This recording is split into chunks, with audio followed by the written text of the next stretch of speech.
This is the Troll Patrol, live with Justin Freakin. What's up, peeps? I forgot how I do this. How does this work? Welcome to the Troll Patrol, live. It's a freaking Wednesday. This is a special report.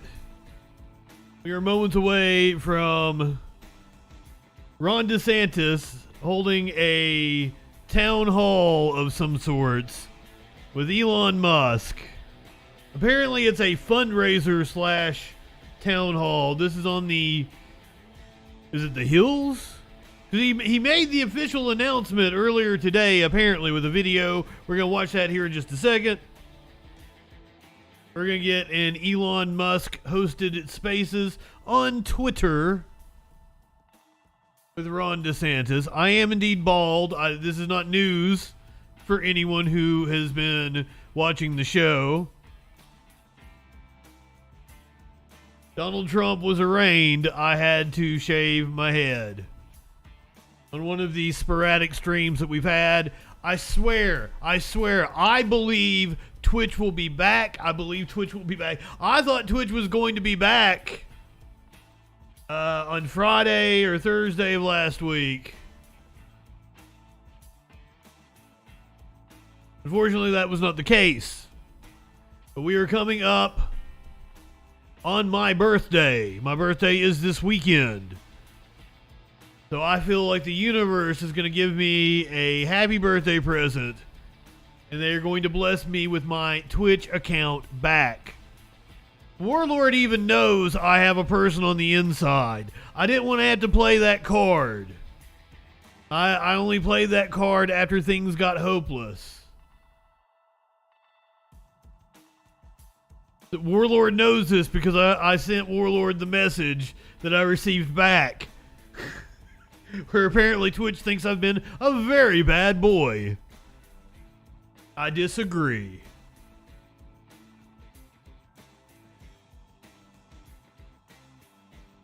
Currently, outside of the venue, holding this fundraiser for Mr. DeSantis, Meatball Ron, as Donald Trump likes to call him. Apparently outside of the venue holding the fundraiser, there is mass protest. As there should be. One person even has a sign that says DeSantis is a fascist. Let me go ahead and we'll flip over here. This is the scene outside of the venue that is hosting the town hall with Ron DeSantis, where he is getting ready to be probed by Elon Musk. Not probed in that way, no. Get your minds out of the gutter. You live in sexual anarchy. Feels good. Feels good. I haven't done that in a while. No racist! No hate! No justice! No hate! No racist! So this is outside of the venue that will be hosting the Musk Hangout or whatever it's called. You can see that we have the link ready to go today at 6 p.m. Eastern Time. This is another presidential hopeful, Nikki Haley. I wanted to show you the video that DeSantis apparently released ahead of his campaign fundraiser here. They call it faith because in the face of darkness, you can see that brighter future. A faith that our best days lay ahead of us. But is it worth the fight? Do I have the courage? Is it worth the sacrifice? America has been worth it. Every single time.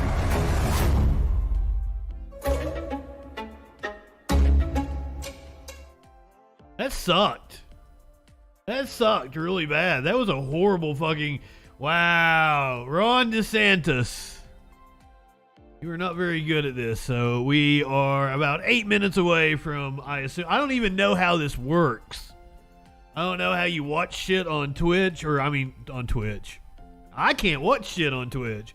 I don't know how you watch shit on Twitter. Apparently this is a thing that we're going to be doing a lot here coming up soon with the new Tucker Carlson show that will be debuting on Twitter. Little energy Ron. I like Meatball Ron. I like Meatball Ron an awful lot. This is protesters outside of the venue.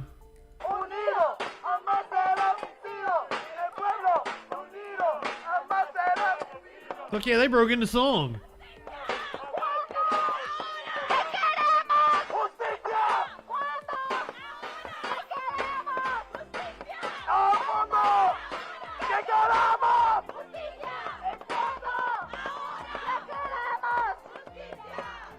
Man, good protest movements have rhythm.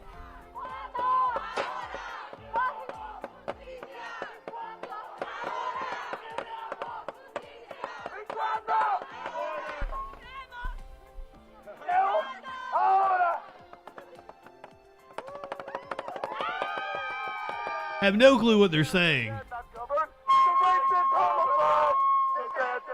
Yeah, he is a racist homophobe. I understood that.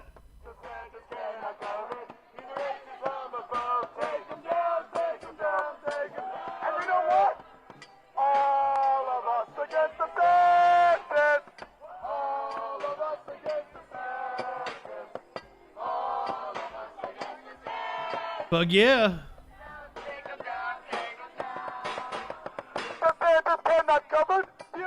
You guys getting excited? 2024 heating up.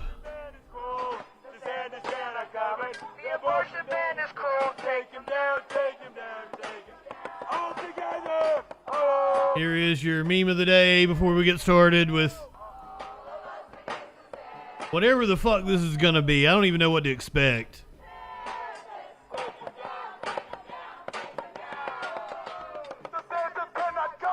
My cat.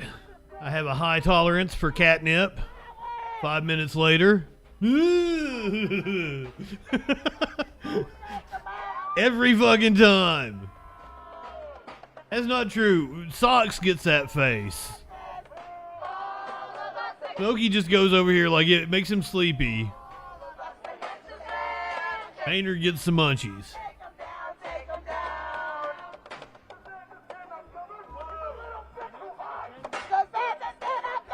So I'm going to go ahead and tell you guys, my plan was to bring back the Friday Night Freak Show on Friday night for my birthday. However, the Twitch didn't come back. So that is very unfortunate. And I even had an idea about who I was going to ask to be the first guest host back.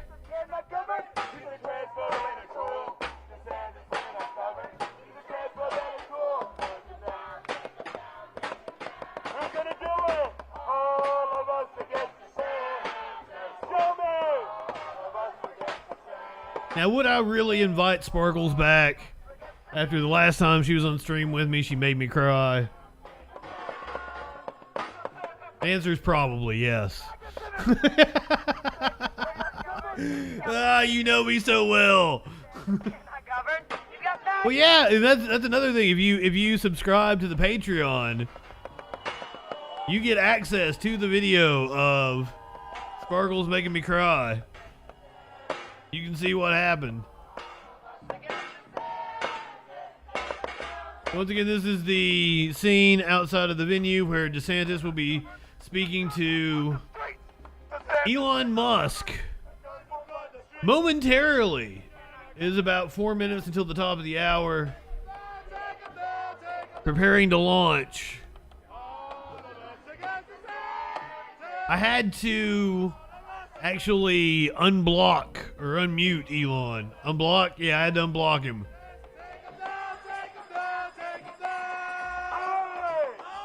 Is there real... Okay, so Warlord wondering about the chances of Twitter breaking.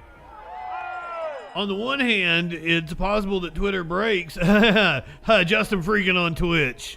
The graphic on stream on the screen says.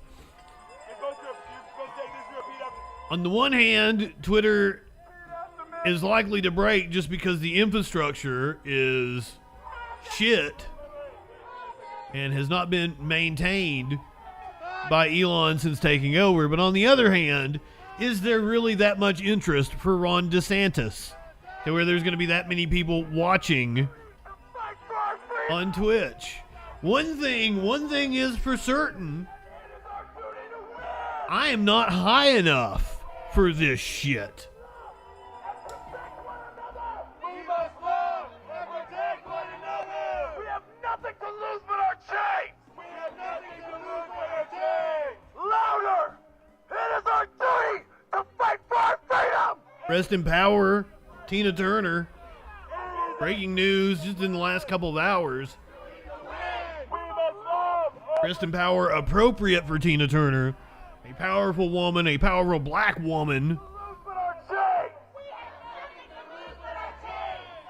We actually, one night when we were doing music videos,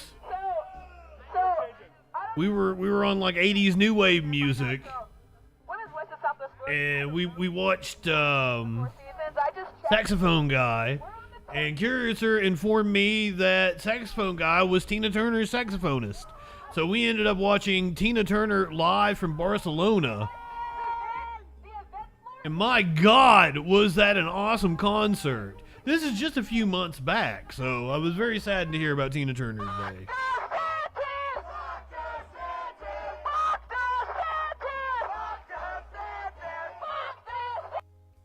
So Warlord says Elon is live. Still saying set reminder for me. I don't. Do you have to go Twitter blue in order to get this? Battle Opossum.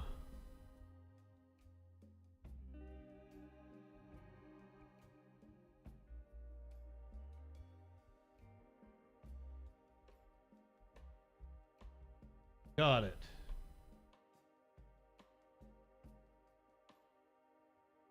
Got it.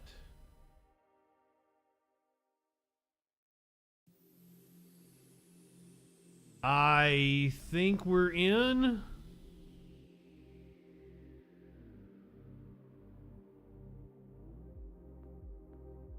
This is the presidential announcement of Ron DeSantis, his 2024 launch of his presidential campaign. We're in, but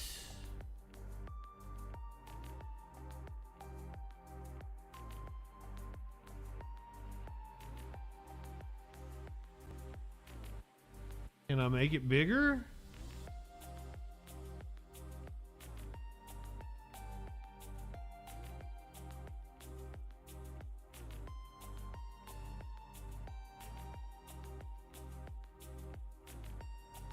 So you are seeing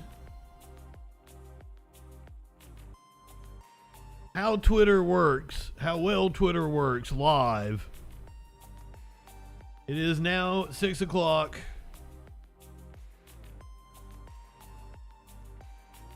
Once again, protesters outside of the venue.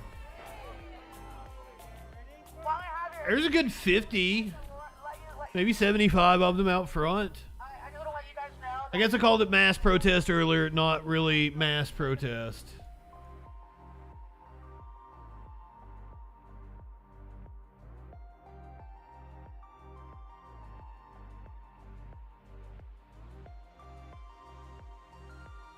I guess I don't have to do anything else. I guess we're here.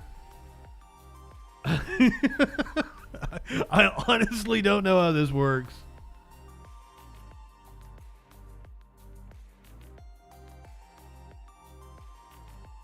It says 69K right now, Warlord. 69K. Nice.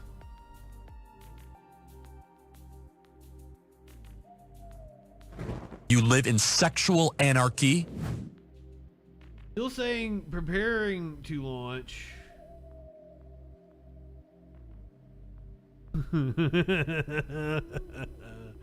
Let me, we're going to try to take it straight from Twitter, but just in case. David Sachs is in here.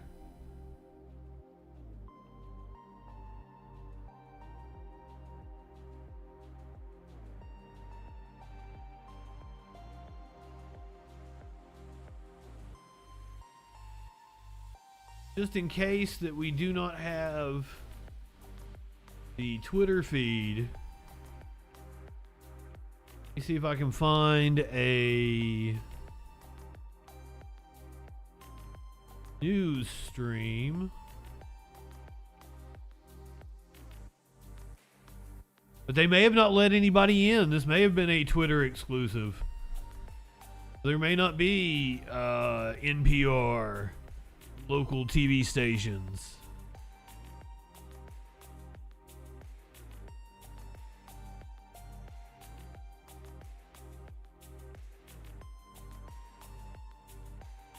As far as I know, I've done this right, and we're just waiting on Twitter to kick in.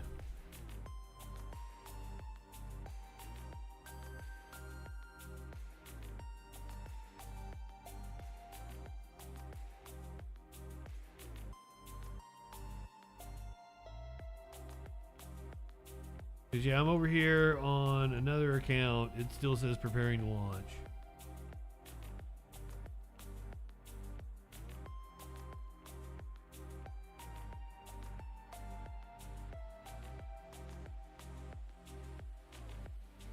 Could be in reference to Elon Musk's stunted development. Ha ha ha ha ha. Ron DeSantis has shown up in the room.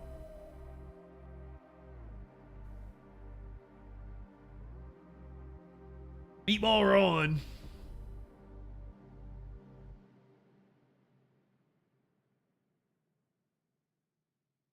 Shelly, good evening. I don't know if Meatball Ron is late or if this is just not working the way it should. It very well could be technical issues. We have 114,000 people in the space right now. Fuzzy, good evening. Good to see all of you. I thought I would be back before now, but hey, you take what you can get. Hopefully we will be back on our regular schedule after this weekend. Still a little hung up on the Twitch thing apparently, but I've called in a favor. We are still apparently preparing to launch with the, I guess you could call it a town hall. Imp. Chainsaw preparing to crash could also be a possibility. We discussed this earlier. We here's the thing. I don't think the interest for Ron DeSantis is great enough to crash a properly constructed website. However, Twitter is not a properly constructed website. We're going to see them, right? This is going to be a video. They're in some sort of hotel. This is the scene outside of the hotel. But we're just going to hear the bitches? But supposedly Twitter is launching video.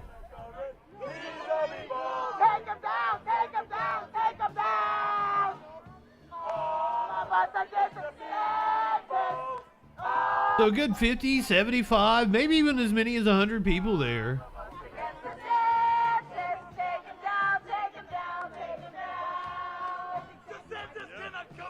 Mickey Mouse, he clapped that ass.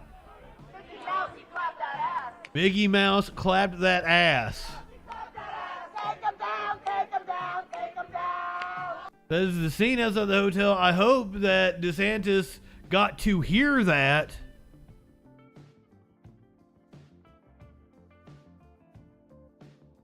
Are we in? Oh, you're saying DeSantis dropped back out. He is no longer in the room, apparently. So we're about 7 minutes late. I should have known this would be a shit show. Oh shit. Oh shit, guys, here we go. We've got feedback from Ron DeSantis. it's quiet.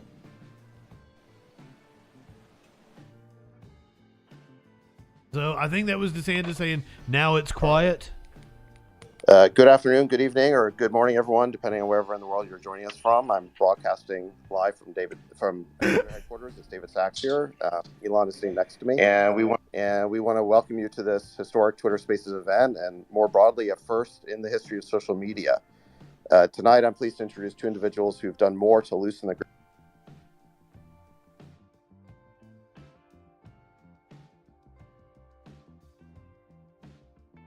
We lost him.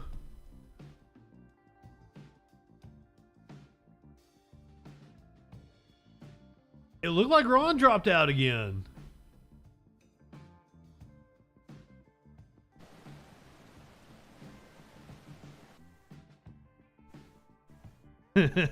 Historic indeed. A historic failure. All right, sorry about that. We've got so many people here that I think we are.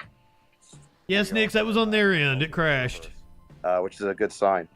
All right, I'd like to just introduce the folks in the room here.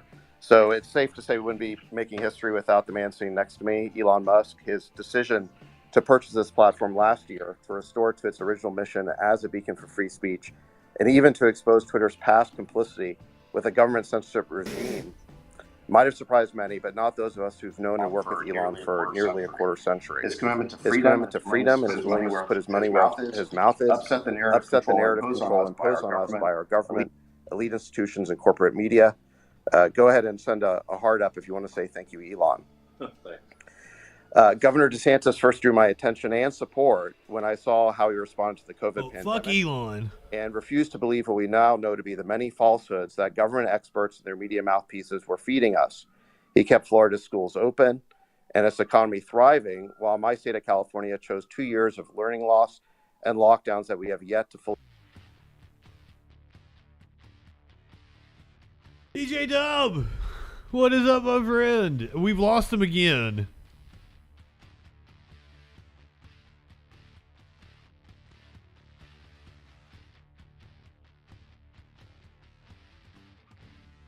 I popped up there for a second. I thought they were going to make me a fucking speaker. Please do. Please do. Make Justin Troll Hall Monitor a speaker.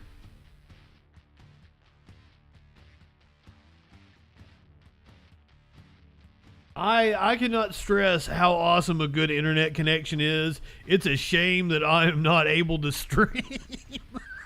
Ever since I've had a good internet connection, I've not been able to. Haven't lost connection once.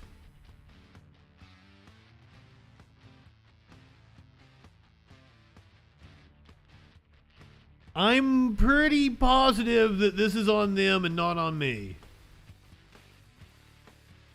We've lost them a couple of times already.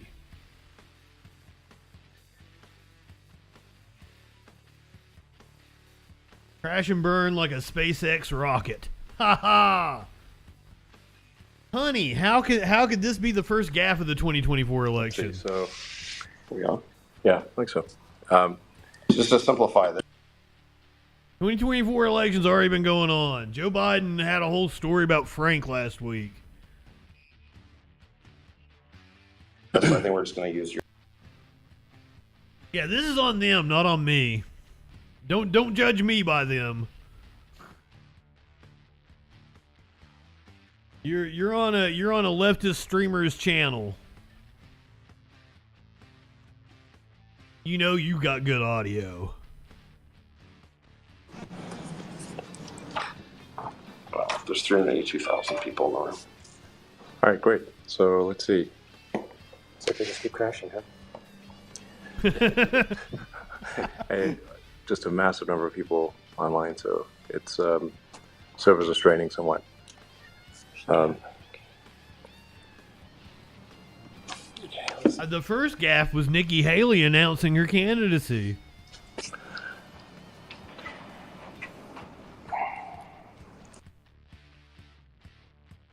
$420, bitches. $420. 420,000 people in the room right now. A sign that I am not high enough for this shit.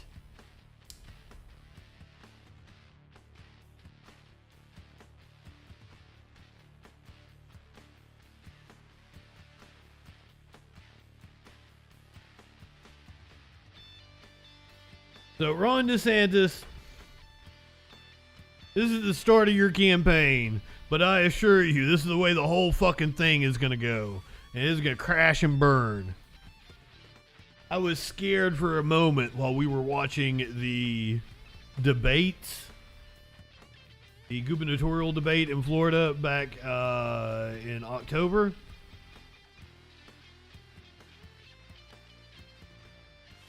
But now that I've seen how you have performed since, I am on the team that says that Ron DeSantis is not prepared for prime time.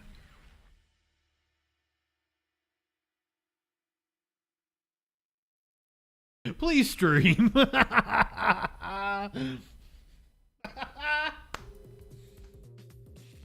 For those of you who remember what was it, 2016? It was the 2016 Jeb Bush campaign when he had the logo that was just Jeb with an exclamation point. He was at some kind of a fundraiser. There's maybe 30, 40 people there. Great. All right. Well, it's certainly an incredible honor to have Governor DeSantis make this stark announcement.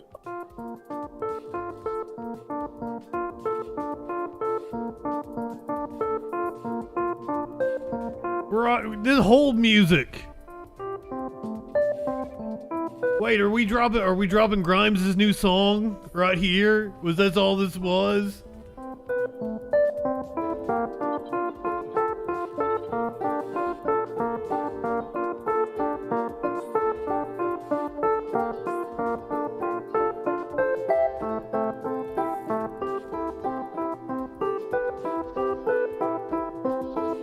It sounds kind of like a Grimes song. I'm just waiting for her to come in like, hi, hi, hi, hi.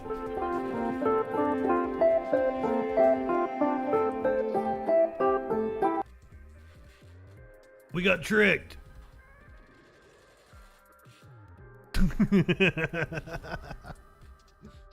Yeah, I knew I had to stream this.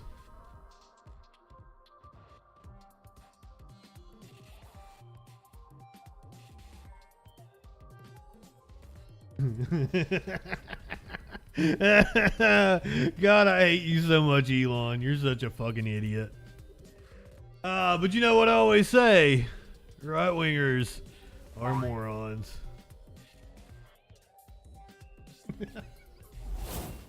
Over 500,000 people. Simp says he reported the Twitter stream for self-harm. Worried about Ron getting embarrassed. Well, luckily, right-wingers can't feel embarrassment. I mean, like, I've been preaching that here on the show. Please learn to feel embarrassment, motherfuckers.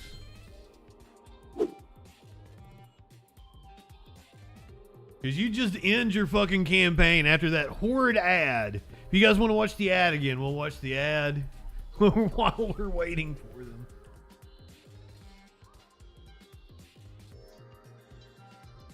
Oh, goddamn. The ad is a shitty opening ad. His event. Our border is a disaster. Crime infests our cities. The federal government makes it harder for families to make ends meet, and the president flounders. But decline is a choice. Success is attainable, and freedom is worth fighting for. Righting the ship requires restoring sanity to our society, normalcy to our communities, and integrity to our institutions. Truth must be our foundation, and common sense can no longer be. This isn't the same ad we watched earlier. In Florida, we proved that it can be done. We chose facts over fear, education over indoctrination, law and order over rioting and disorder. We held the line when freedom hung in the balance. We showed that we can and must revitalize America. We need the courage to lead and the strength to win. I'm Ron DeSantis, and I'm running for president to lead our great American comeback. Okay, that is not the ad that we watched earlier, and that is better than the ad that we watched earlier. All right, great. Looks like we're ready to go here. Perfect timing. You missed nothing, Snicks. We're still waiting.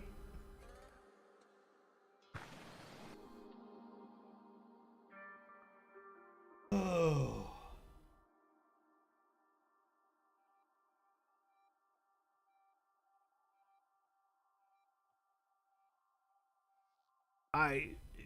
You could have streamed to YouTube or Twitch and done a lot better than this.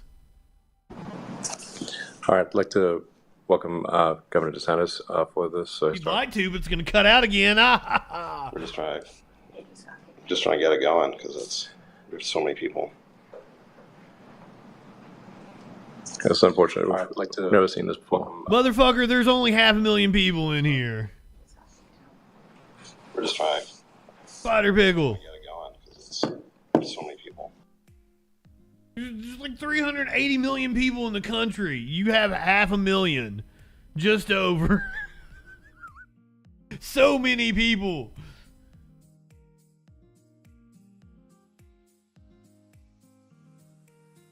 It crashed again.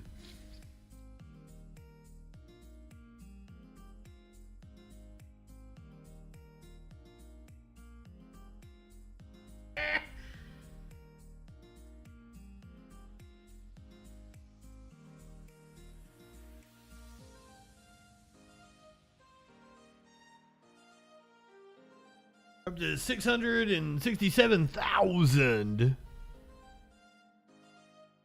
I'll let you in on a little secret, Warlord. I almost did Prime Minister's questions this morning because I was up that late. But I didn't think I would. I had to record a podcast with a client at noon. What the hell? It ended.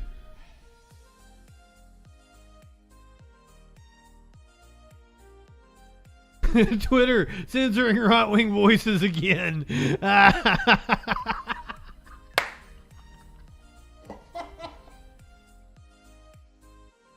Oh.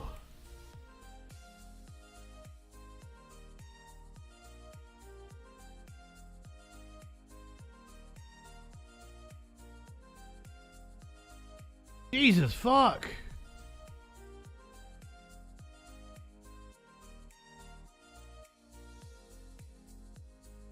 Guys, I don't know how to fix it. Oh Jesus. Oh shit.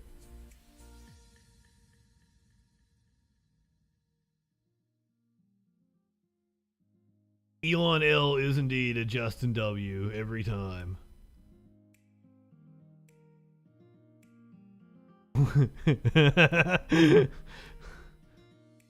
So it's still preparing to launch.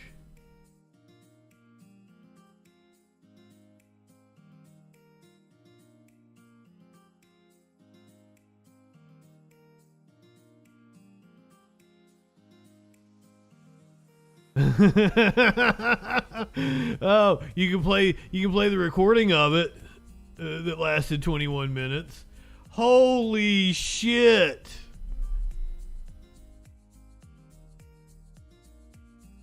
How fucking embarrassing.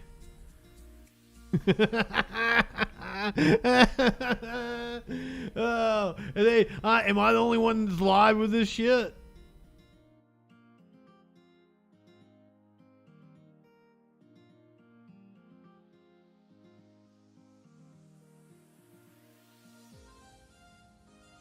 I'm assuming they're all watching, Twitter crash like we are. You don't have any kind of news agency that's in there with them? They didn't do a fucking press conference? You don't have somebody with an actual fucking camera? God damn.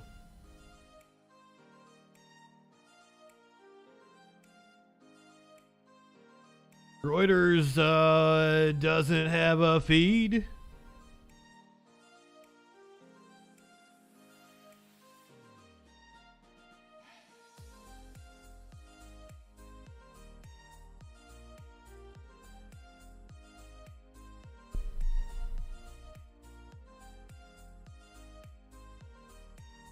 Oh shit, what did Trump have to say about it? Oh, I will shortly be putting out 2 videos on Truth Social. I think you will enjoy them. I was hoping he was dunking on Elon and Meatball Ron over this. Are we back? No, we're not. Oh, yeah, we are. Yeah, we are.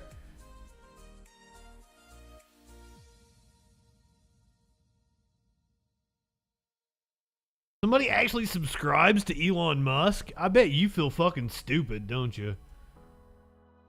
You should. You should. Jesus.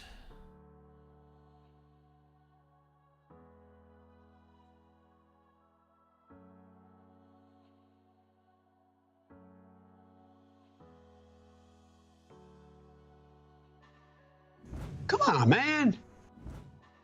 We'll totally play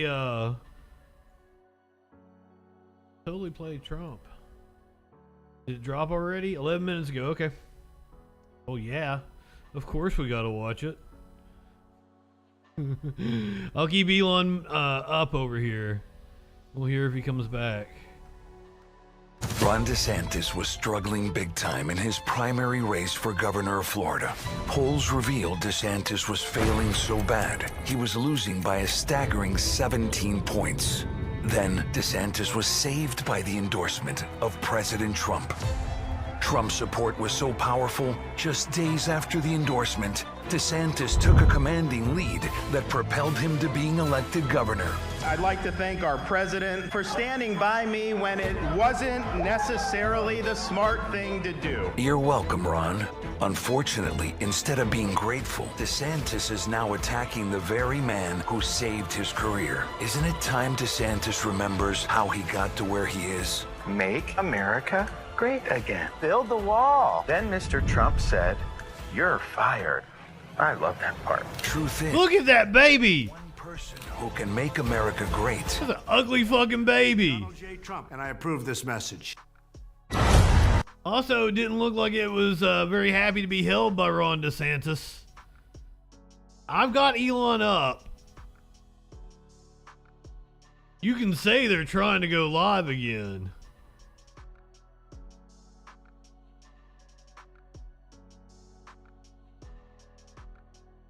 But it ain't happening.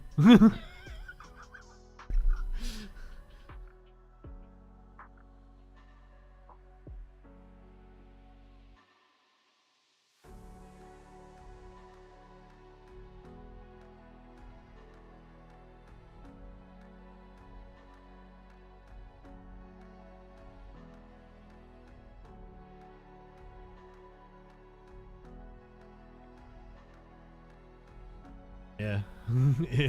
It's still not working.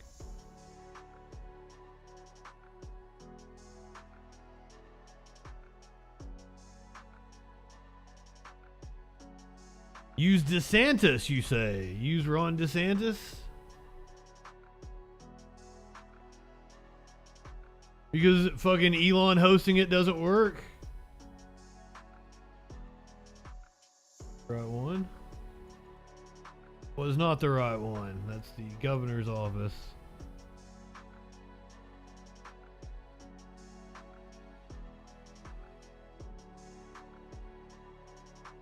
I don't know what you're talking about. I don't see no fucking live space here.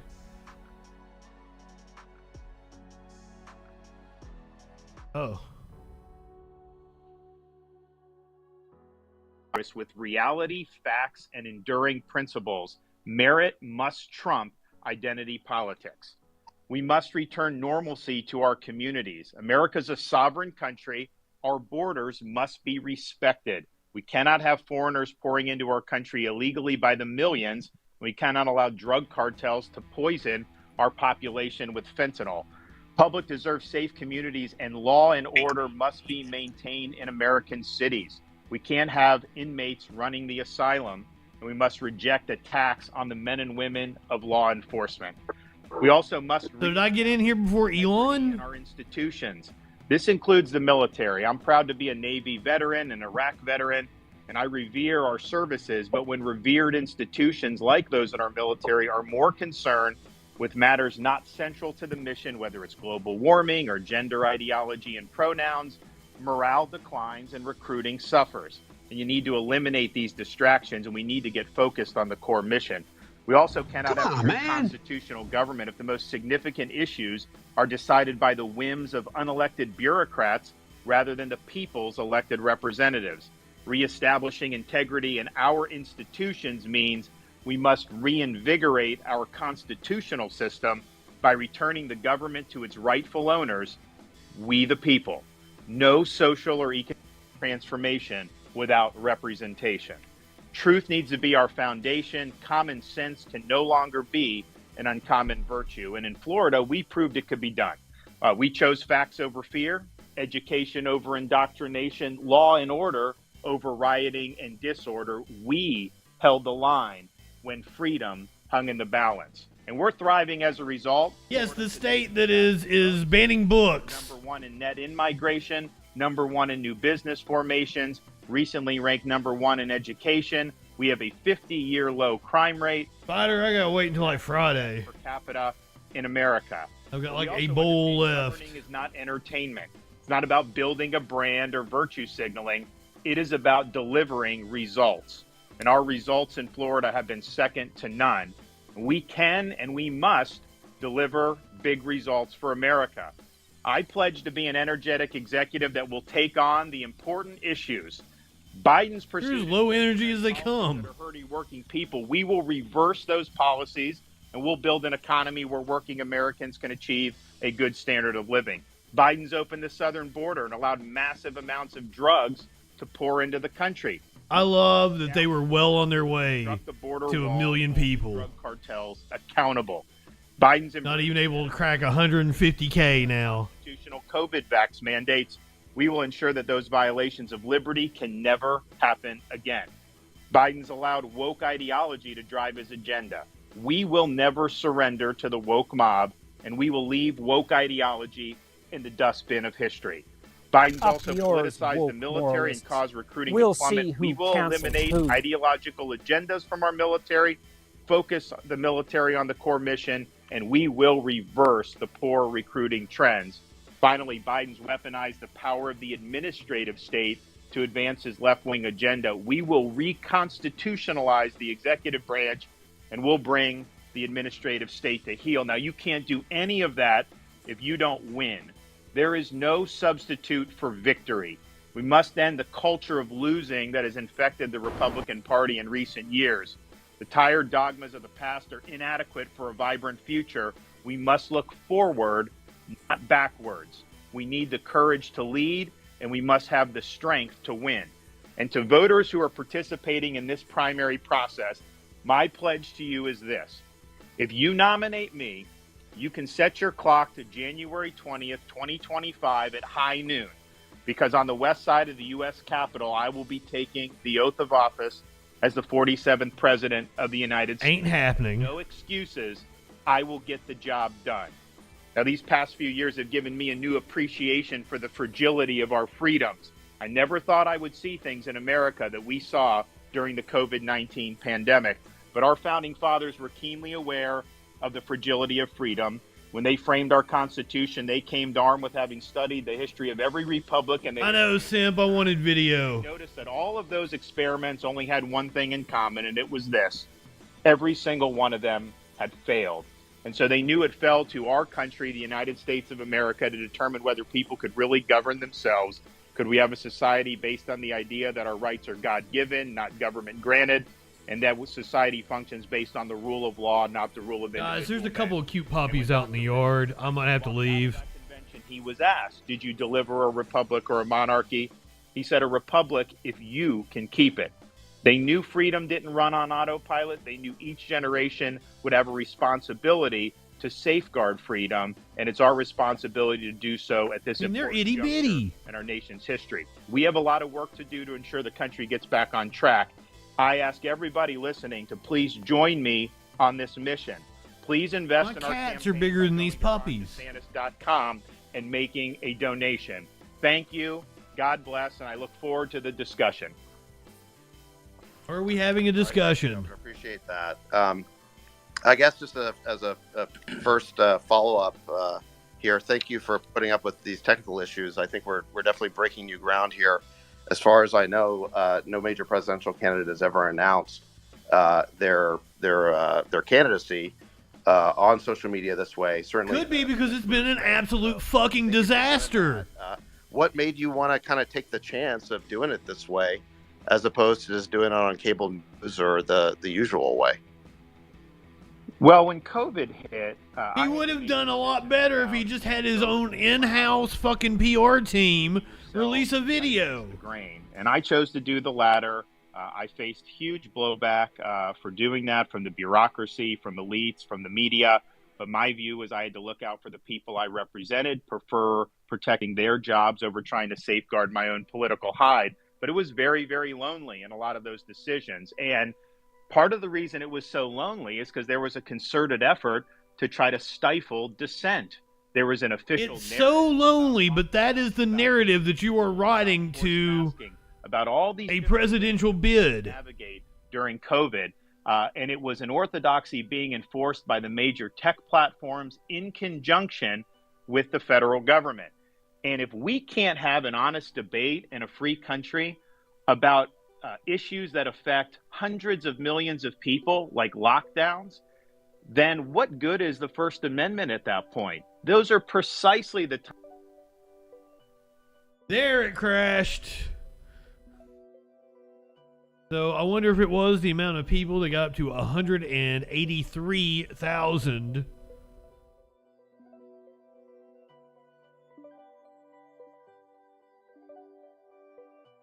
$188,000. But it's just so weird, the persecution complex that these motherfuckers have. Like, the thing that made me popular in the Republican circles was going against the orthodoxy. It wasn't popular to be popular with the Republicans. The fuck?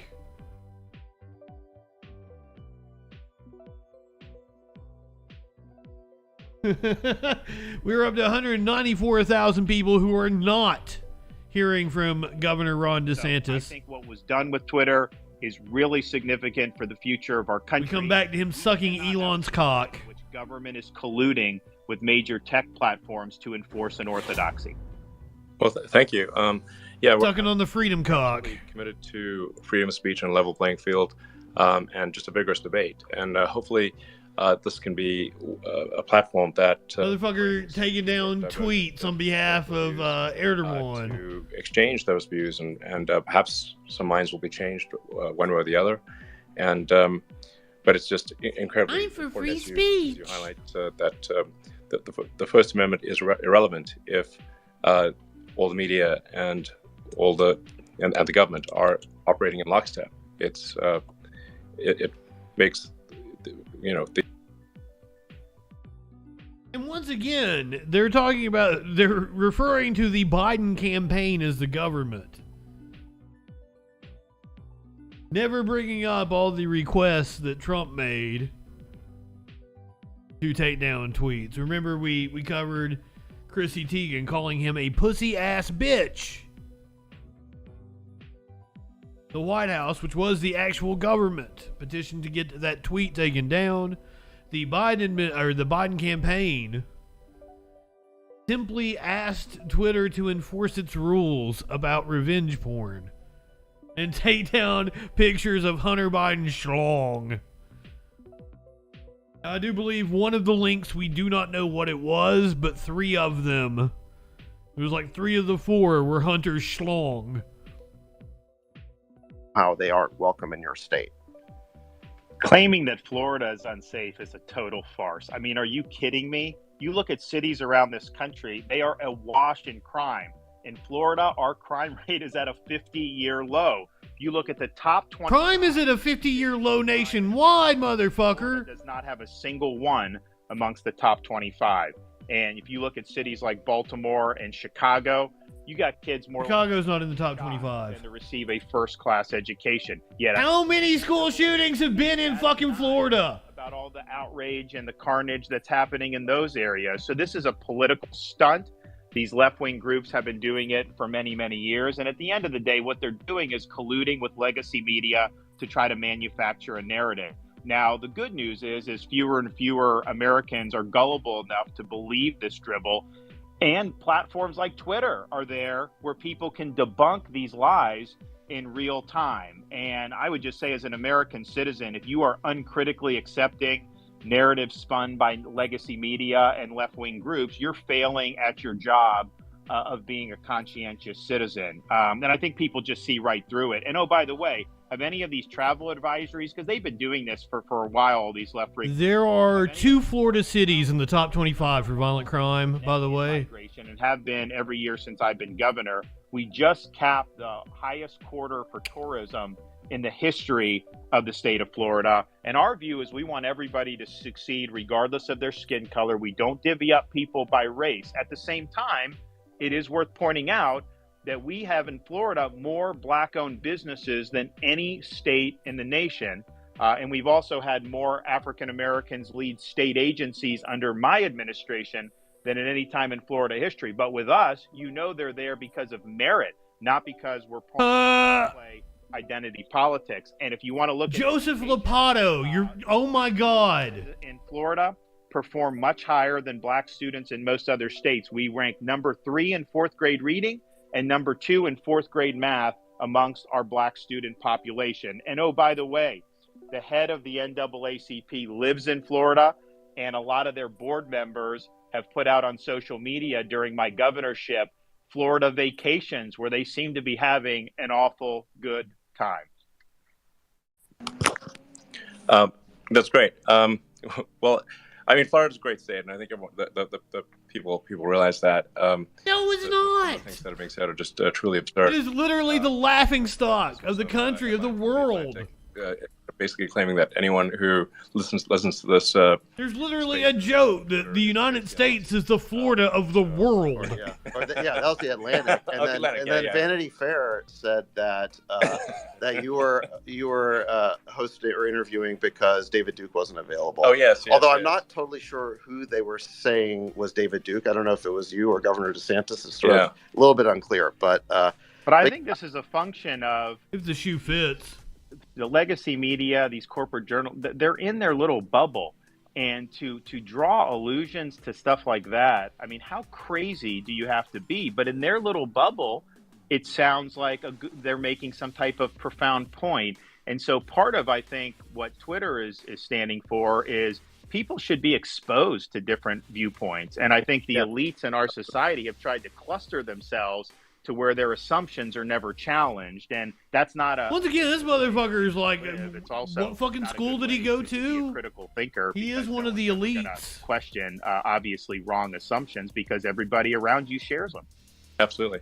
And I think they become totally hysterical because they don't like the idea that their control over the media is being, disintermediated. Yale, Harvard. Candidates for president can just speak directly to people through platforms like Twitter. Yeah, I mean, the amazing thing about Twitter... just like fucking dude that went to Harvard Law School is preaching to me about how the elites are running shit. Really? My account was actually... There's too much interest. But... My account was breaking the system. But there's really never been a mechanism before where someone could address the nation, or anyone who wanted to listen to them could, from anywhere in the world. The United States or anywhere. So I think this is a really profound change. And it's also like it's not just whether the media reports something and an article is true or not. Even more powerful is deciding what the narrative is. And totally. And I love that this event for Ron DeSantis is mainly about sucking off Elon Musk. Or a magazine. And there's only one thing you really put on the cover of a magazine. So that whoever's deciding that is deciding to not talk about other things. Whereas with a public digital town square, I mean, fucking Trump would do public to choose the narrative. It empowers the people. rallies, and everybody'd be streaming it. It'd be on CNN and I MSNBC. recognize the irony of me using that phrase, but nonetheless, it's true, and you judge by the results that this is a means for the people to decide the narrative, and for the people to decide which way a debate will go, not sort of 5 editors-in-chiefs of a few newspapers, basically. Yeah, and I think one of the really crazy things that happened during COVID is that social networks really started censoring dissenting viewpoints on COVID, medical viewpoints that ended up being totally correct. In lockstep with what the mainstream media was doing. So basically, big tech platforms were undermining their main reason for existing, which is giving people a choice. And actually, there's somebody who I think knows more about that than any of us, which is Dr. Jay Bhattacharya, who's a professor of medicine at Stanford. I want to pull him in here. Jay, you go ahead and unmute yourself if you can. It'd be great to hear from you. I know that during COVID, you worked with Governor DeSantis. It'd be great just to hear a little bit about your interactions and if you have a question for the governor. Yeah, thank you, David. Yeah, I mean, it was an absolute honor to work with Governor DeSantis, and I was really impressed by his decision making in the face of an absolute firestorm of criticism. But he, Governor, you did the right thing when you opened the schools. And my kids in California for a year and a half didn't see the inside of a classroom, whereas Florida kids were in school. And you can see it in the results, and the learning loss numbers are so much better in Florida. I'm really curious, Governor, as you're running for president, what are your thoughts about reforming, the public health authority in the United States and the federal government, the CDC, the FDA, the NIH? How do you see the reforms we need so that the mistakes of the lockdowns that happened during the pandemic don't happen again when there's another pandemic? Well, first, we need an honest reckoning about what happened during COVID. And the only honest reckoning is that all of those agencies, all of the elites, the public health establishment, they failed. They instituted bad policies. Obviously, it's a novel virus, but I think what happened was when the data... This motherfucker is not an epidemiologist. Wrong, they doubled down and wanted to do it even more. This motherfucker is not a virologist. Not just kind of stood in the way. I think this country would have had rolling lockdowns. Jay Bhattacharya. Probably a 2-year period. And so their is an economist. Authoritarian. They were not following the data, and I professor of health economics acknowledge the failures, and I think all of those agencies need to be cleaned out. What I saw just dealing with them was I saw a that explains a lot now, doesn't it? Politics over evidence-based reasoning and evidence-based medicine, and so I don't have confidence. Does not work for Stanford.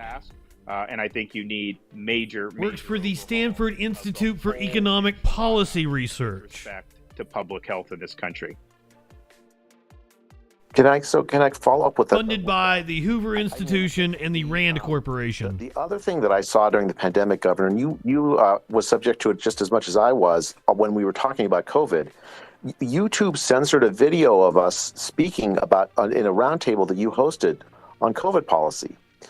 There's so much of the federal government infrastructure went into suppressing honest scientific discussion during the pandemic. So honest scientific discussion, other agencies, this asshole economist says, worked to suppress the speech of Americans. And I'd love to hear your thoughts about it. No question. So I'm actually in Florida. We recognize the danger there. So I'm actually going to be signing a digital bill of rights. Well, I get all my prescriptions from economists. All state and local government officials from colluding or working with a technology company for the purpose of censorship of speech. Because you're exactly right. You had people in the White House, you had people in all these other agencies working with these platforms to try to take it down. And oh, by the way, what did they censor Dr. Bhattacharya for? It was a roundtable discussion that I led and convened. We had Dr. Bhattacharya, MD, PhD from Stanford, We had Martin Kulldorff from Harvard Medical School. I don't know that he has an MD. From Oxford, who was generally viewed as one of the best epidemiologists. No, he does have an MD. Until she became anti-lockdown. So these are all eminent people. And what are we discussing? We're discussing whether there's any scientific basis to force a school child to wear a mask for 8 hours a day. They all agreed there was an AM, an MD, and a PhD in economics. We lost him again.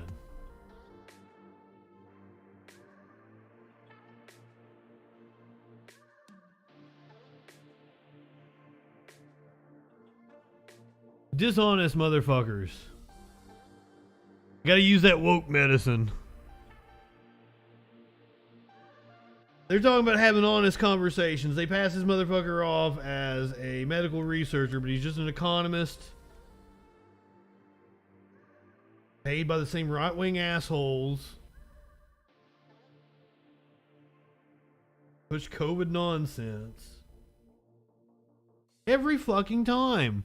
You look into these guys, and they were funded by the Hoover Institute, or the American Council for Research, blah, blah, blah. I mean, what we're talking about here is, I think, really unconstitutional actions by federal agencies. Congressman Massey, I know that you've been involved. Oh, God! They brought Thomas Massey in here. He's being weaponized and used against the American people in an inappropriate way. Do you have a comment on this? It keeps getting worse. A question for Governor DeSantis. Well, first of all, let me say a big thank you to Elon Musk for buying Twitter and exposing all of this. On our weaponization committee, we wouldn't know so much of it if he hadn't done this, almost as a public service to the First Amendment. It's a disturbing trend. Government, as the governor said, the government is colluding with big corporations. We found out this week from an FBI whistleblower that Bank of America voluntarily gave names of and information on anybody who bought a hot dog in Washington, D.C. from January 5th to January 7th, and then overlaid that with gun purchases that they had on record anywhere in the country for any period of time. And just, they say they voluntarily gave that to the FBI. So that's disturbing to me. Isn't that the policy you push for? I'm one of your biggest fans. I'm the first congressman to have a Tesla. I'm on Starlink, and I would have bought a Powerwall, but I'm off the grid, and you wouldn't sell me one, so I had to make one with a wrecked Model S, and it's been running our house for 5 years. But my and just for the record, I was with Thomas our first year in Congress. He's got the Tesla, but his license plate is Kentucky Coal. So it's he's probably one of the only people that have that in the country. Thanks for outing me, Governor DeSantis. But no, so Governor DeSantis, my question to you is, you served here in Congress for 6 years with me. And why is it that Congress is so feckless at reining in these government agencies? And what do you think we need to do? And if you were president, what would you urge Congress, or what bills would you like to see and sign to rein in this, sort of overreach of government bureaucracy? Well, first, I think there's a lot that the executive branch can do, and all I will say when it comes to these agencies, we'll go into this a little bit more as the campaign goes on. But buckle up when I get in there, because buckle up, buggeroos, is not acceptable, and we are going to make sure that we reconstitutionalize this government. And these agencies are totally out of control. There's no accountability, and we are going to bring that in a very big way. Now, part of the reason it's gotten so bad, power's been consolidated and effectively a fourth branch of government, because Congress hasn't used its two main powers that it has under the Constitution. First, the power of the purse.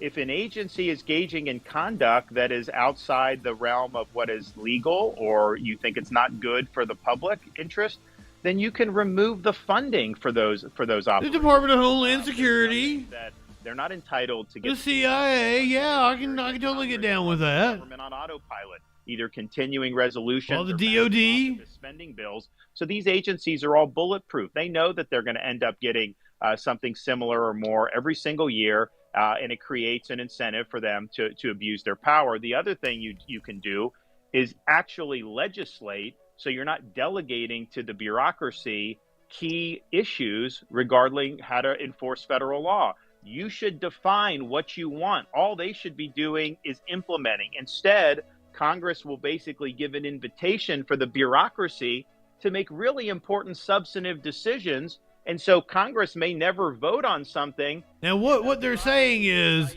like, they give the EPA the right to regulate a safe work environment. That is not the way the founding fathers drew up the Constitution. So would you sign the REINS Act? We passed it out of judiciary today. Oh, I mean, not the EPA. Yeah, that's a no-brainer. That would, I think, OSHA. For that. I also the EPA, the power to regulate, parts per million in the water or whatever. Really curtailed or maybe even eliminated based on the U.S. Supreme Court's upcoming jurisprudence. And I think that's another reason why the bureaucracy has become so powerful, because courts have basically been told they can pretty much do what they want, and courts are supposed to just defer. I don't think that that's actually correct. I think the courts, they have to make a judgment about what does the law actually say, and you can't just defer to quote unquote experts in the bureaucracy. Thank you. All right, shifting gears, Governor, I want to ask you another topic that's been in the news a lot is Disney. I'm not sure who you're talking about, Warlord. For canceling plans for $1 billion. There are several stories out of Texas, but I'm not sure I know about that one. 2,000 jobs. I saw other reports that suggested Disney was going to make the cuts anyway, and due to a larger, they expelled one for. Regardless of why they did it, why do you? He was playing grab ass with an intern or something. Considering you already beat him on the parental. One of the most vociferously what would you say to some opposed to trans people and gay people being able to live their lives? So first of all, Florida stands without impediment. Children. We believe jamming gender ideology in elementary school is wrong. Disney obviously supported injecting gender ideology in elementary school. They did oppose our parents' rights legislation. And the fact is, when they opposed it, that was a big deal, because for 50 years, anytime Disney wanted something in Florida politics, they pretty much got it. But not this time. I signed the bill. We did, as you say, win on the issue. But what happened was Disney's posturing, some of the other statements that their executives were making, kind of the corporate culture, had really been outed as trying to inject matters of sex into the programming for the youth. And I think a lot of parents, including me, look at that and say, that's not appropriate. I mean, we want our kids to be able to just be kids, and that's kind of our mantra. So you had this setup that Disney engineered many decades ago, where they actually had their own government that they controlled with no accountability. They were exempt from the laws that all their competitors had to follow, massive tax breaks, and they even racked up municipal debt. And Florida basically put them on a pedestal many decades ago and joined the state with this one company at the hip. We just didn't feel that we were comfortable maintaining that relationship. And so we ended their self-governing status. So Disney has to live under the same laws as everybody. They got to pay the same taxes as everybody, and obviously they'll be responsible for those debts. So the reason why there's a, quote, fight is just because they filed a lawsuit against the state of Florida trying to get their special privileges reinstituted.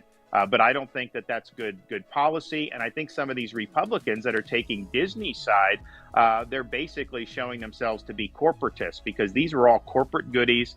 This is not the way you would run a competitive economy, and the arrangement had really outlived its usefulness, but it persisted because Disney was so politically powerful. I think the company's ethos have changed in a way that's alienated a lot of people in our legislature. He says ethos, and in Florida, weird. That's gonna fuck with me. To keep it, but make no mistake, they're suing to try to get special privileges. He says ethos like it's Epcot. Over fist. Because we have a great business climate. That's not good enough for them. They want to be treated differently than Universal and SeaWorld, and we don't think that that's appropriate. So, I think that they should withdraw the lawsuit, but obviously we're going to defend our actions because we think we have the right to do what we did. It's funny, the media used to criticize Republicans for being in the pocket of big corporations, and now they're attacking. They are. Not.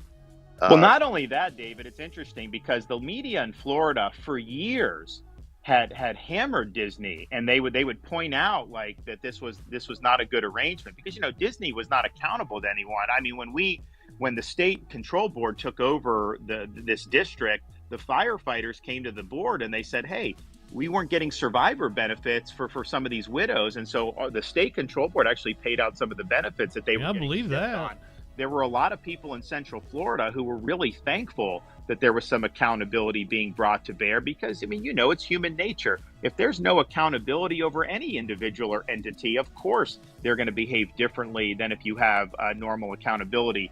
But the media was always very hostile to that. But just because I happened to be involved in bringing it back to reality and making sure that they were under the same laws, well, then all of a sudden they're running to Disney's defense. I mean, are you kidding me? And oh, by the way, on this project, you know, they had announced this many years ago. They had not done anything for it, but that is actually not in Reedy Creek. So that was in a different part of Orlando. And so none of the issues that are involved in their suit would have made a difference there. Obviously, as a publicly traded corporation, you know, they have a fiduciary duty to do what's best for their shareholders. So I'm assuming if they were in better financial shape and they saw the project as lucrative, they would have gone forward with it. But I think clearly they've had some problems with their stock price and a lot of other issues. And I'd also just find nobody probably has made Disney more money than me because they were open during COVID and they were closed in California. And that went on for many, many months, where literally I had all the theme parks in Florida opened in 2020. People are going, it's safe, they're having fun. And the California parks were closed. I think they were closed for over a year out in California. So we were, I think, a much better place to be doing business, certainly since I've been governor. Great. Let me 269,000 people. Pull Chris Rufo into the conversation. Oh my God, Chris Rufo. I think, you know, one other thing that the mainstream media has, I think, bashed on is they've kind of started promoting this narrative that you want to ban books from school libraries, you refuse to teach kids about slavery or other unpleasant realities of American history, or pretend that gay people don't exist. Since many people, I think, in this room, we're now up to, over 271,000 people. So this is, I think, totally unprecedented in terms of the numbers of people we have participating. By the way, I think... Motherfucker, there was almost 1 million earlier before it crashed. Unprecedented. Other than like an hour ago. Which is Elon's account. I think that created just a scalability level that was unprecedented. But with my meager followership, it seems to be working much better.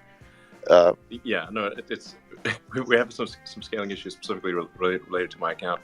At one point in January, if I tweeted above a certain size, it would crash the servers. Yeah. And then anyone else who was tweeting at the same time would lose their tweet as well. So in any event, yeah. Yep, we crashed again.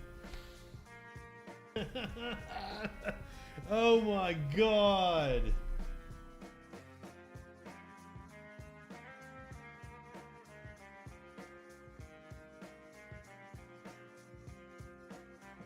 We're in for a long 2024 presidential race.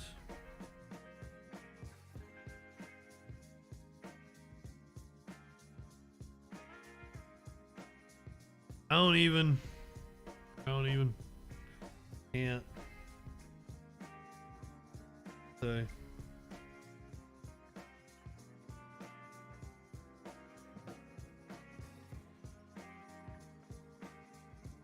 Sex apps. We're back. That provide Sex apps. graphic depictions of sex acts and sex toys for people as young as 5th grade. And so clearly that is not appropriate.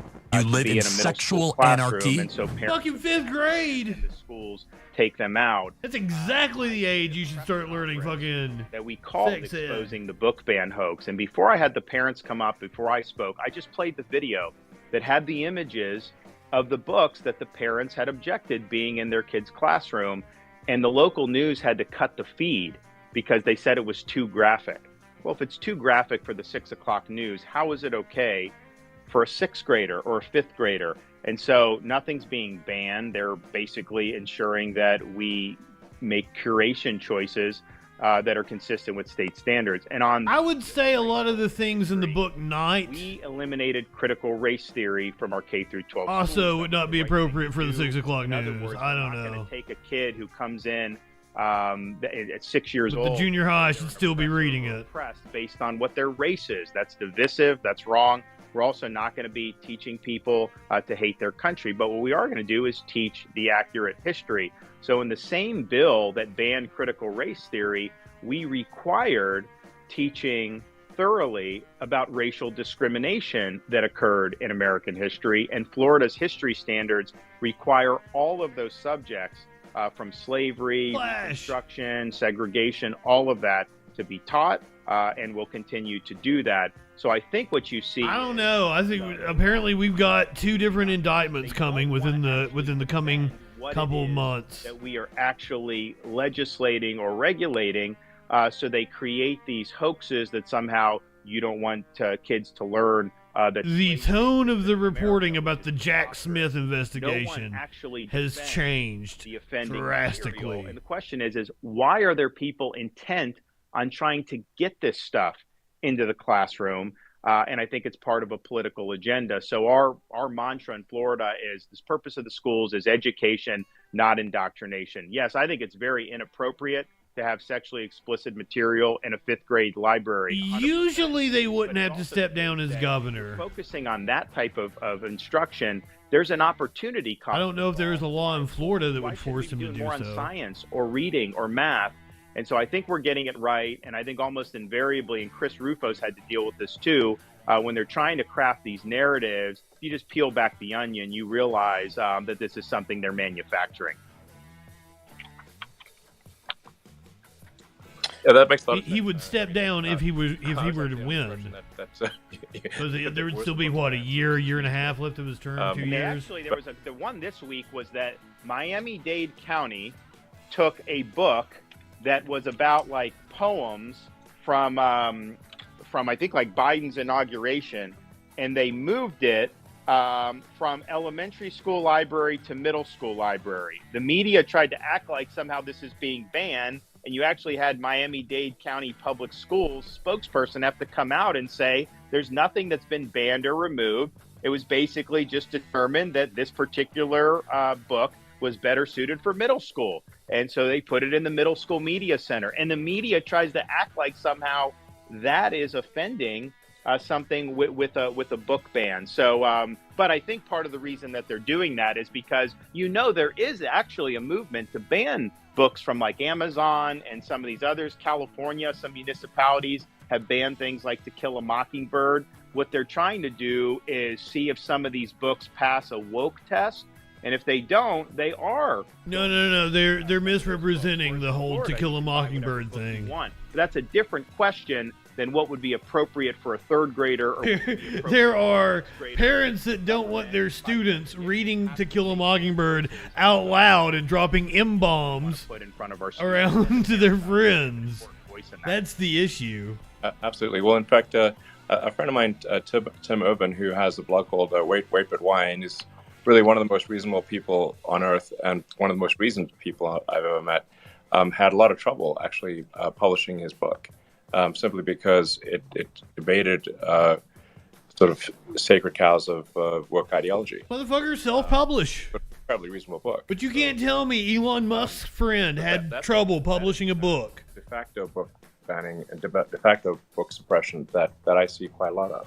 Maybe he just sucks. Unwilling to take risks. Let me shift gears here for a second because I know we're running out of time. We're supposed to end, I think, around 4 Pacific, but thank you for giving us a little bit extra time here, Governor. Shifting gears to a major federal issue, immigration.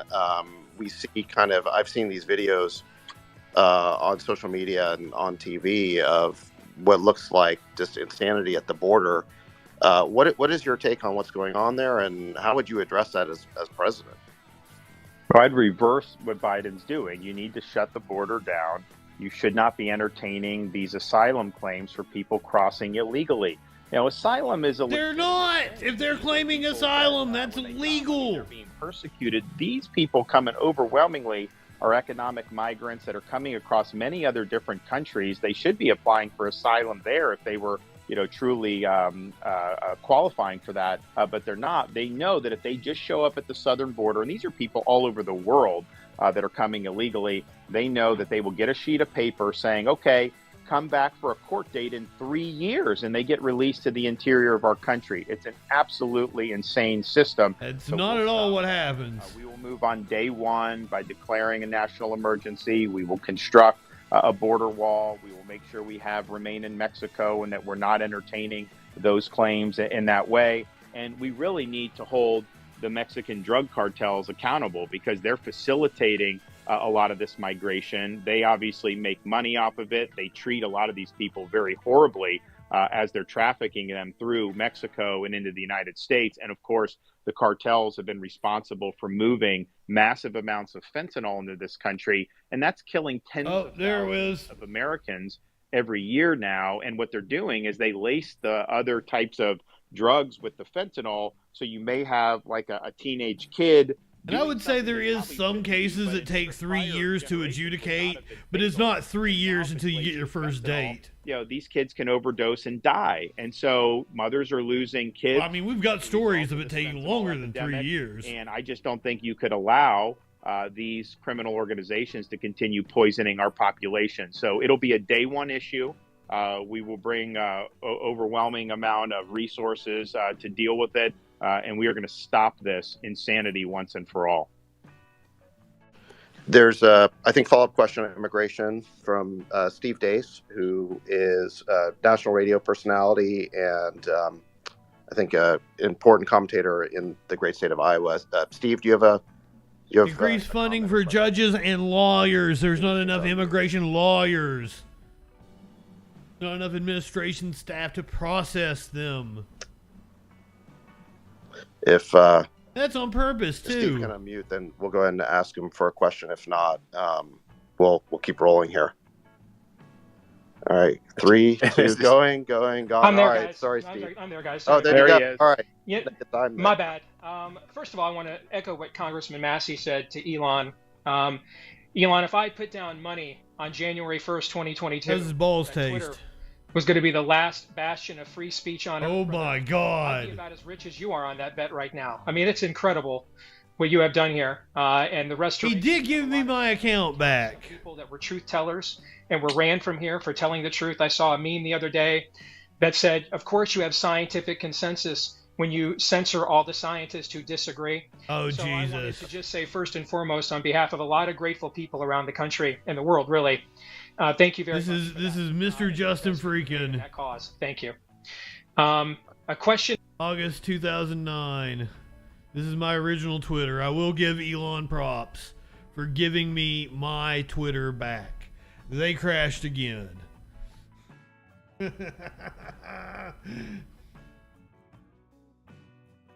Let me come on and suckle on Elon's balls for a little bit. And then the platform crash and show how stupid Elon actually is.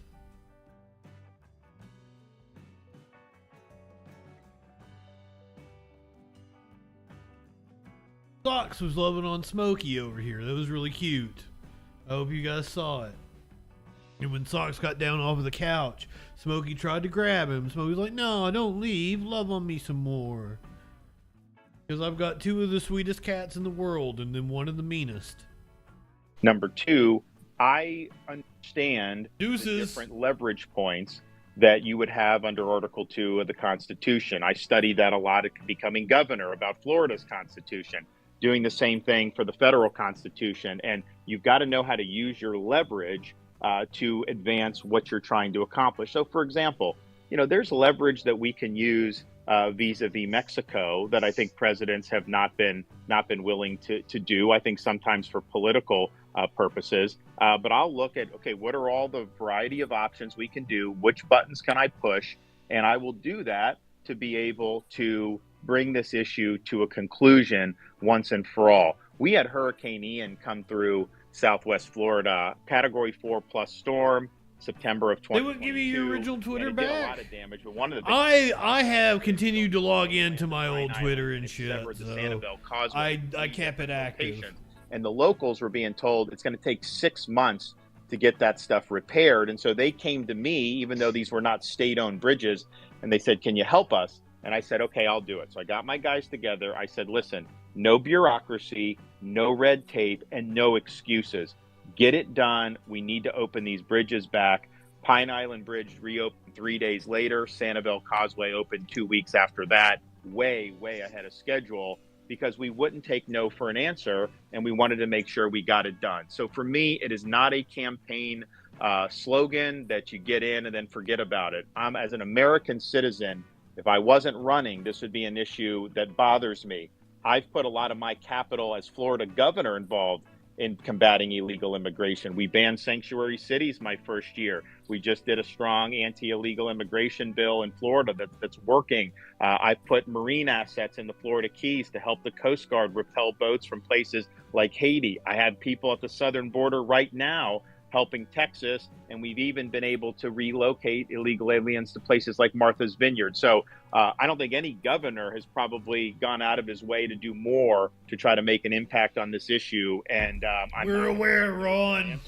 And I think our voters are sick of the empty promises. They want to see action. Thank you, Governor. Well, Governor, I saw you on the cover of Time Magazine this week.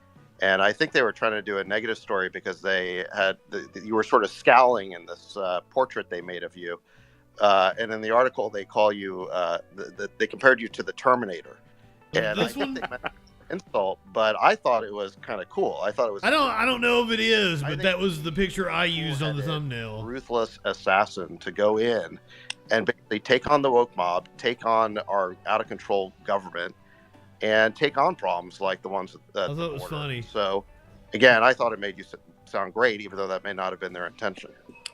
Well, look, at the end of the day, this whole business that we're in is about producing results.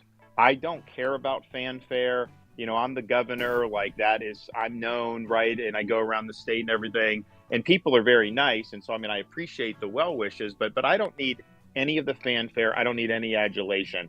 I just know I'm in a position where I have a chance to make a difference, and I'm either doing it or I'm not. And I remember sitting at the desk in the state capitol my first day as governor 4.5 years ago. I looked around the room and I thought to myself, I don't know what SOB is going to succeed me in this chair, but they are not going to have anything to do because I'm getting all the meat off the bone. I am going to make sure that I'm leaning into issues and making an impact. And we have done that in the state of Florida, and I bring that exact attitude up to. By the way, he's not very popular in Florida right now. Governor, I'd love to jump in and follow up on that. Fuck you, Chris I've had the honor of working Rufo. with you in the past few years on critical race theory, gender ideology, and the DEI bureaucracy. And what I've seen up close and personal is that while many conservative politicians going back decades have made headlines and got on television playing culture war, they never actually get anything done. And what you've done over the last few years, really astonishing. You've eliminated CRT from all Florida. I mean, it applies. You've stopped gender ideology dead in its tracks. I missed this one. I meant to hit this one. Just last week, you eliminated the DEI bureaucracy in all of Florida's public universities. They'll be shut down completely. And I think what you've done is established a blueprint for fighting back against the left's long march of the institutions and making sure that those institutions reflect the value of Florida voters, not left-wing activists and the partisan press. So my question for you is, you know, D.C. is another animal. It's quite different, the scale of the federal government. And how are you going to deliver results? And what is your culture war strategy facing down the swamp in D.C.? Well, some of it is similar in this respect. When we're taking on things like DEI, you get blowback from legacy media and the far left. But that's an example of an issue where they are out of step with the vast majority of Americans. It's not just Republicans. It's independents and a lot of Democrats. Because you think about if you're a parent and you've got kids, you want to know when they apply to college, they're going to be judged based on their merit. And they're not going to be roadkill in some type of woke Olympics where they didn't fit some category and so they're denied opportunity. They want to make sure that achievement matters. And so we get a lot of quiet support for a lot of those things. And so I think what I do, just because, look, I'm a blue collar kid. I grew up in the Tampa Bay area, working minimum wage to get through school. You know, my grandfather worked in the steel mill in Western Pennsylvania. I just know instinctively kind of what like normal people think about all this stuff. And I have a good sense of when... Dude went to Harvard and Yale. of where the average American is, because people want you to be using common sense. And things like DEI, I mean, when I was growing up, I think things were better because people were actually told you should try to get along. Now they're told you need to segregate. And it's just crazy that they're trying to do all this stuff. So by eliminating that, there's a lot of people who told you to segregate, including people that certainly are not traditional Republicans. And I think there's similar issues when you do in the federal level. It's also the case that there are some tools at the federal your party is like almost, for example, all white, motherfucker. Diversity and the ideological capture, that didn't happen by accident, can trace back all the way to the accreditation cartels. Well, guess what? To become an accreditor, how do you do that? You've got to get approved by the U.S. Department of Education. So we're going to be doing alternative accreditation regimes where instead of saying you will only get accredited if you do DEI, you'll have an accreditor that will say, we will not accredit you if you do DEI. We want a colorblind, merit-based accreditation scheme. And so as president, controlling that agency, you can then approve other types of accreditation. So I think part of it is just knowing where are all the pressure points? How does it get to the point that we then see and that somebody like you will run a report on? Like when you see some of the outrageous stuff that's generated in some sociology department at a university, that didn't just happen out of thin air. There's a reason why we got to that point. And I think that there are some tools with the federal government where you can Marxists, I guess, try to get these institutions moored in a more foundational direction about, hey, we're pursuing truth here, and we're not here to try to impose one niche ideology on the entire student body. Great.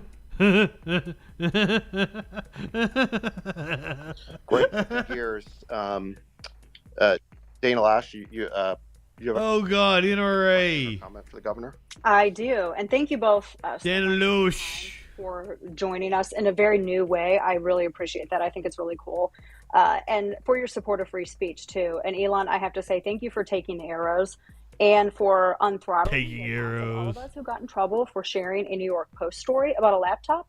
And oh my God! Thank you for your leadership. How many times have we heard about Hunter's laptop? Support of Second Amendment rights, and you're on my program tomorrow. And I just got to say, you got my vote in the primary, so I appreciate it very much. You were talking about DEI just a minute ago, and I want to ask you both about this growing threat against natural rights and free enterprise. It's this threat of debanking. Now, I know that, Elon, I've read so much about you and what you've gone through. I don't still have the picture of Dana giving me a lap dance. It's in the opening. DeSantis, Florida saw financially weaponized wokery earlier this year. Weaponized wokery. The business and personal accounts of a very prominent and well-respected gun dealer in Florida. They'd been together for 25 years working with Wells Fargo, and they cited new ESG guidelines. Now, similar to the DOJ's previous Operation Choke Point, all these activists for various causes are using this regulatory guidance to debank what they consider to be politically incorrect businesses for the sake of risk management. Now, we say that our rights should not be infringed upon by the government, but what can and should bitches, let me tell you what they did to me over on Twitch. Institutions and these payment processors who are essentially cutting off law-abiding citizens and businesses. Well, I think it's a fundamental. I lost a few $100s a month throughout like that. Been wise to. I think more and more are. But at the end of the day, we have certain fundamental rights, and so maybe you're somebody that is, really excited about your Second Amendment rights. And obviously, if the government comes in and infringes that, we know you blow the whistle on that. That's a problem. But what if Wall Street banks are colluding so that somebody can't function in that space, whether it's running a store or anything involving that? Your rights are still being infringed upon in that situation. And so I think this whole ESG movement is really trying to do through the financial sector what they could never achieve through the ballot box. And so they're trying to do an end run around the constitutional system, and they're really trying to change policy. They're trying to change society, and they're trying to change the scope of people's rights. And so in Florida, I just signed ESG is I don't even like no ESG criteria. Environmental something societal governance. No social credit scores for consumers when they're going to bank. In other words, if you apply for a loan, that loan should be judged environmental, social, and governance, not whether you're genuflecting to the appropriate left-wing causes. But one thing we did do is we did provide protection against this. Warlord, apparently this was supposed to end about a half hour ago. Based on your religion and other things, which we know is happening. It's just a marketing phrase. But we will not be a free society. So companies can deny being the ruthless, heartless corporations that they are. And act like they're doing some kind of good for society. They're not actually doing it. It's just fucking marketing. Restricted will be the end result, and that's not healthy for a free country. You know, as a follow-up to that, Governor, Dana mentioned Operation... But it's wild. The left gets blamed for fucking the marketing fucking bullshit of gigantic corporations. It refers to an effort by the federal government, including... And then these motherfuckers can rail against it. The wokes are taking everything over. They really feel like they're being driven out of the country. And I'm not talking about scammy ones or the totally fake ones like FTX, but really high quality, good companies, including companies that are public like Coinbase. And these guys are basically begging. Coinbase, also a scam. Framework. They're just like, tell us how to operate legally and we'll do it. You know, I guess where do you come down on this? What is your view, I guess, broadly of Bitcoin and people's right to hold Bitcoin and to transact Bitcoin? And Dogecoin. You have every right to do Bitcoin. And Dogecoin. The reason these people in Washington don't like it is because they don't control it. And they're central planners, and they want to have control over society. And so Bitcoin represents a threat to them. And so have a good evening, Simp. Since you haven't heard it in a while, go ahead, light one up, tip one back. It's all right to have a little fun before you hit the sack. Under the Constitution, they may be able to do. I would oppose that. I think people should be able to do Bitcoin, but Congress has never addressed this in this fashion. And for the bureaucracy to just do it on their own and make it so people can't operate in that space, that's what we mean when we say we've got to return the government to the people's elected representatives who are our voice to be able to make these decisions. And so as president, we'll protect the ability to do things like Bitcoin. I think these Doc's gonna love on Smokey some more. Oh, they might fight. Oh shit! Involved with it, but let them do that. I just do not have an itch to have to control everything that people may be doing in this space, and I think that I got an itch, and the only way to scratch it is more cowbell. And if it continues for another 4 years, they'll probably end up killing it. Yeah, I think you're right, and I think that is the strong feeling of people in Silicon Valley who are in this space, and I think we'll be heartened to hear your answer on that. I mean, the weird thing is that, and there is a huge constituency of crypto Twitter, so for people who are maybe part of political Twitter who are wondering why we're talking about this. Honestly, I thought he was going to say crypto twats. This topic. Dogecoin too, I just want to emphasize. It's a big deal. Yeah. Bitcoin and Dogecoin. So shout out to all the Doge fans out there. Yeah. But the weird thing is that this administration, they seem to want to ban Bitcoin, but they want to create a CBDC, which stands for a central bank digital currency. What's your take on that? So we were the first state just last month. We actually got the Florida legislature to pass a law that says Florida does not recognize central bank digital currency, because some states were actually adding that to their uniform commercial code. The federal government's studying this. We did the opposite and say we didn't. Now, the reason why we did that is because what the Federal Reserve has said is, we're going to consult with Congress. We'll consult with the executive branch. We don't have a CBDC right now. And ideally, we would get authorization for Congress. Well, wait a minute. It's not ideally. You must get authorization from Congress. I don't think Congress would authorize it. So if they unilaterally try to do this, we're trying to provide protection for people here in Florida. I know Biden did the executive order. They're studying it. I can tell you, if I'm president, we are not doing a central bank digital currency. I think that would be a huge, huge imposition on people's financial freedoms and financial privacy. And oh, by the way, what would the logical result of this be? If the central authority has oversight over this, of course they're going to start imposing ESG criteria. Oh, wait a minute. They'll get woke. Tank 3 times this week. You can't do any more. The sky of how they would be able to manipulate this. So I see it as a massive transfer of power from individual consumers to a central authority. And I don't think that that's good for a free society. Where did all these woke people come from? Sounds Great. good. Yeah. Great. Well, Governor, I want to thank you for the time. I mean, we could go for hours here, but Oh, it's finally over. gone over that, so I want to be respectful of your time. That felt like hours. People want to ask questions, and We should do it again. I mean, I think it was Yeah. fun. I think this is great, and we'll make sure that that we come back and do it again. This is a great platform. I mean, I would like to see other platforms going in the same direction, but you know, a healthy democratic society needs. I would like to see Twitch go in the Twitter direction and give me my handle back. You on the team. We'd love for you to go to rondesantis.com and make a donation so that we can get this done on this nomination and win the election in November of 2024. I would love to go to rondesantis.com and make a donation in his open eye hole.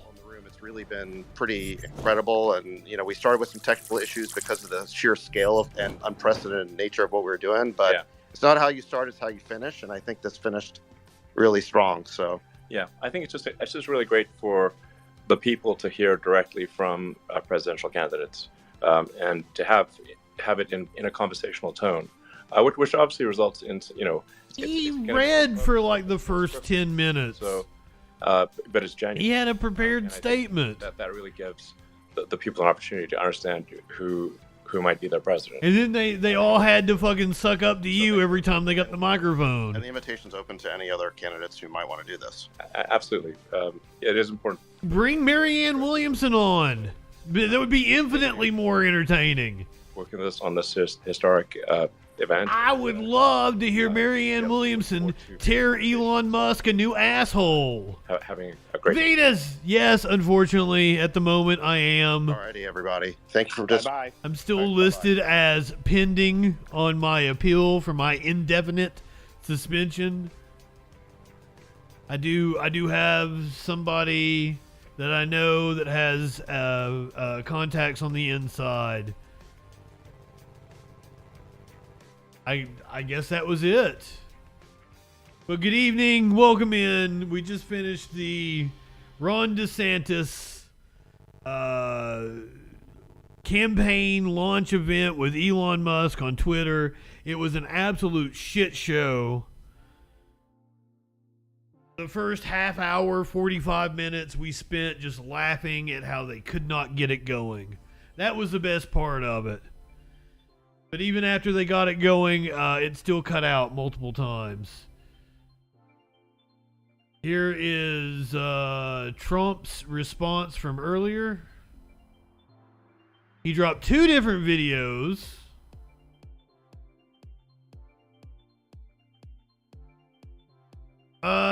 Put something that like Elon would like. The woke leftists can't cancel you or some shit.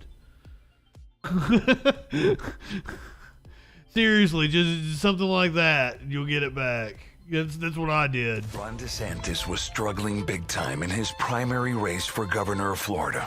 Polls revealed DeSantis was failing so bad, he was losing by a staggering 17 points. Then, DeSantis was saved by the endorsement of President Trump. Trump's support was so powerful, just days after the endorsement, DeSantis took a commanding lead that propelled him to being elected governor. I'd like to thank our president for standing by me when it wasn't necessarily the smart thing to do. You're welcome, Ron.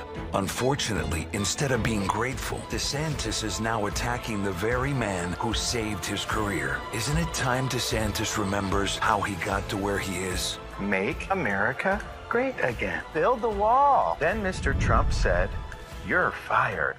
I love that part. Truth is, there's only one person who can make America great again.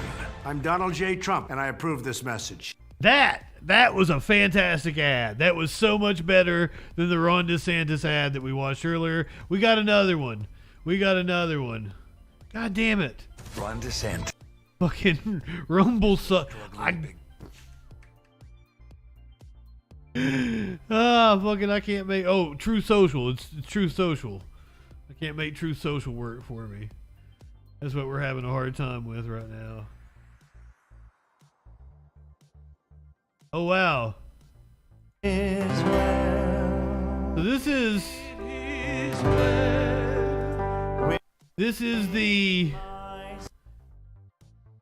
1 year anniversary of the Uvalde shooting, and this is wild that this is going on right now because I actually have a video that's going to be playing at this event that they are showing.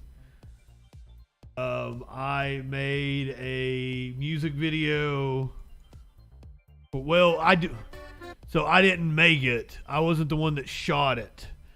A guy shot the music video and then couldn't edit it. His computer crashed, so he had to hire an editor, and he hired me.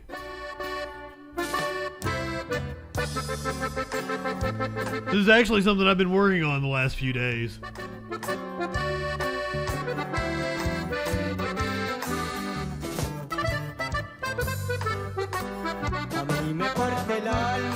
He did a good job shooting it, but let me tell you, matching up the mouths in a language you don't speak is not exactly the easiest.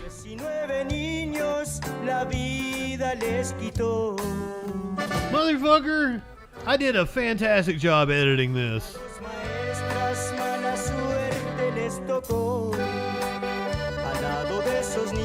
I'm proud of it. That's why I'm playing it here on the Troll Patrol.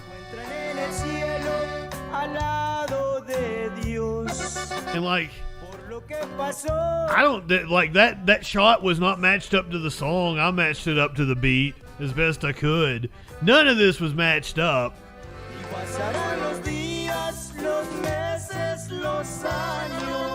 Especially, you can tell his mouth doesn't match here.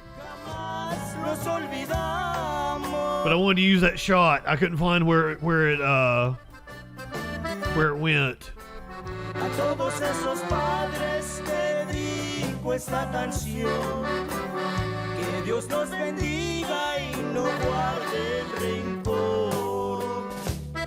And see, that shot matched, but then if you pull it out further, it doesn't match at all.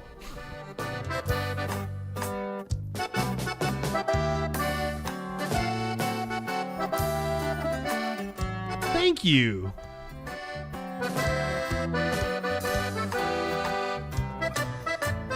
For those of you who are unaware, this is what I do for a living. I edit people's podcasts.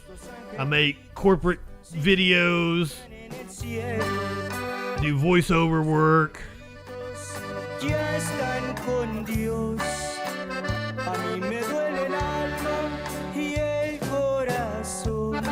I shared out a YouTube video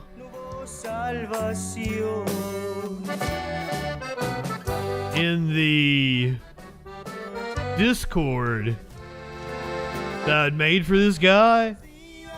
I went to the comment section and he's like, this is the first video I ever edited on my own. And I was like, what? You hired an editor.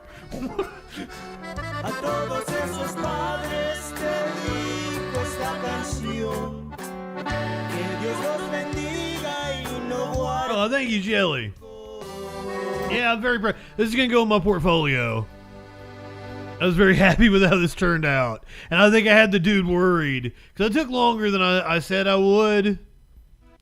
But, it was just hard. It was hard matching all that shit up. But yeah, so that's actually going to be played at the event that Fox was covering here that we were watching. So that's what I've been doing. And then after I get off here, I've got to make a promo video for a AI room design app. I'm not sure, Venus. Let me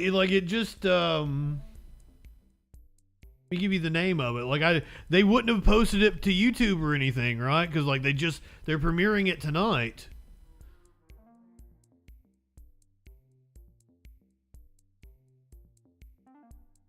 I can give you the name of the band and stuff, though. And the name of the song. Drop that in the chat.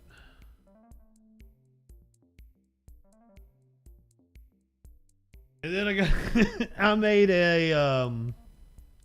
I made a demo for this service in Australia. And I want to get it to them like it's their Thursday. Right now is their like they're coming in for the morning, so I'd like to get the video back to them. I got to make some changes. Like I turned in my first draft, and then they gave me, you know, their critique and everything of it. So I want to get that done this evening. And then I got hired by a YouTuber, and like for once because one of the things that I've said is I've just turned down every YouTube job that's been offered to me because they're always wanting to pay like $5 to edit a 20-minute video that takes me like 10-15 hours to edit. And then like, well, if I get a big subscriber base, I'll split revenue with you. Like, that don't work for me, brother. I gotta pay bills now. So I got apparently like her editor quit on her or something, and then I think she hired somebody else, and they couldn't deliver. And so she offered to pay $10 above my hourly rate. And I was like, you don't even have to do that. Just pay my hourly rate. I don't care.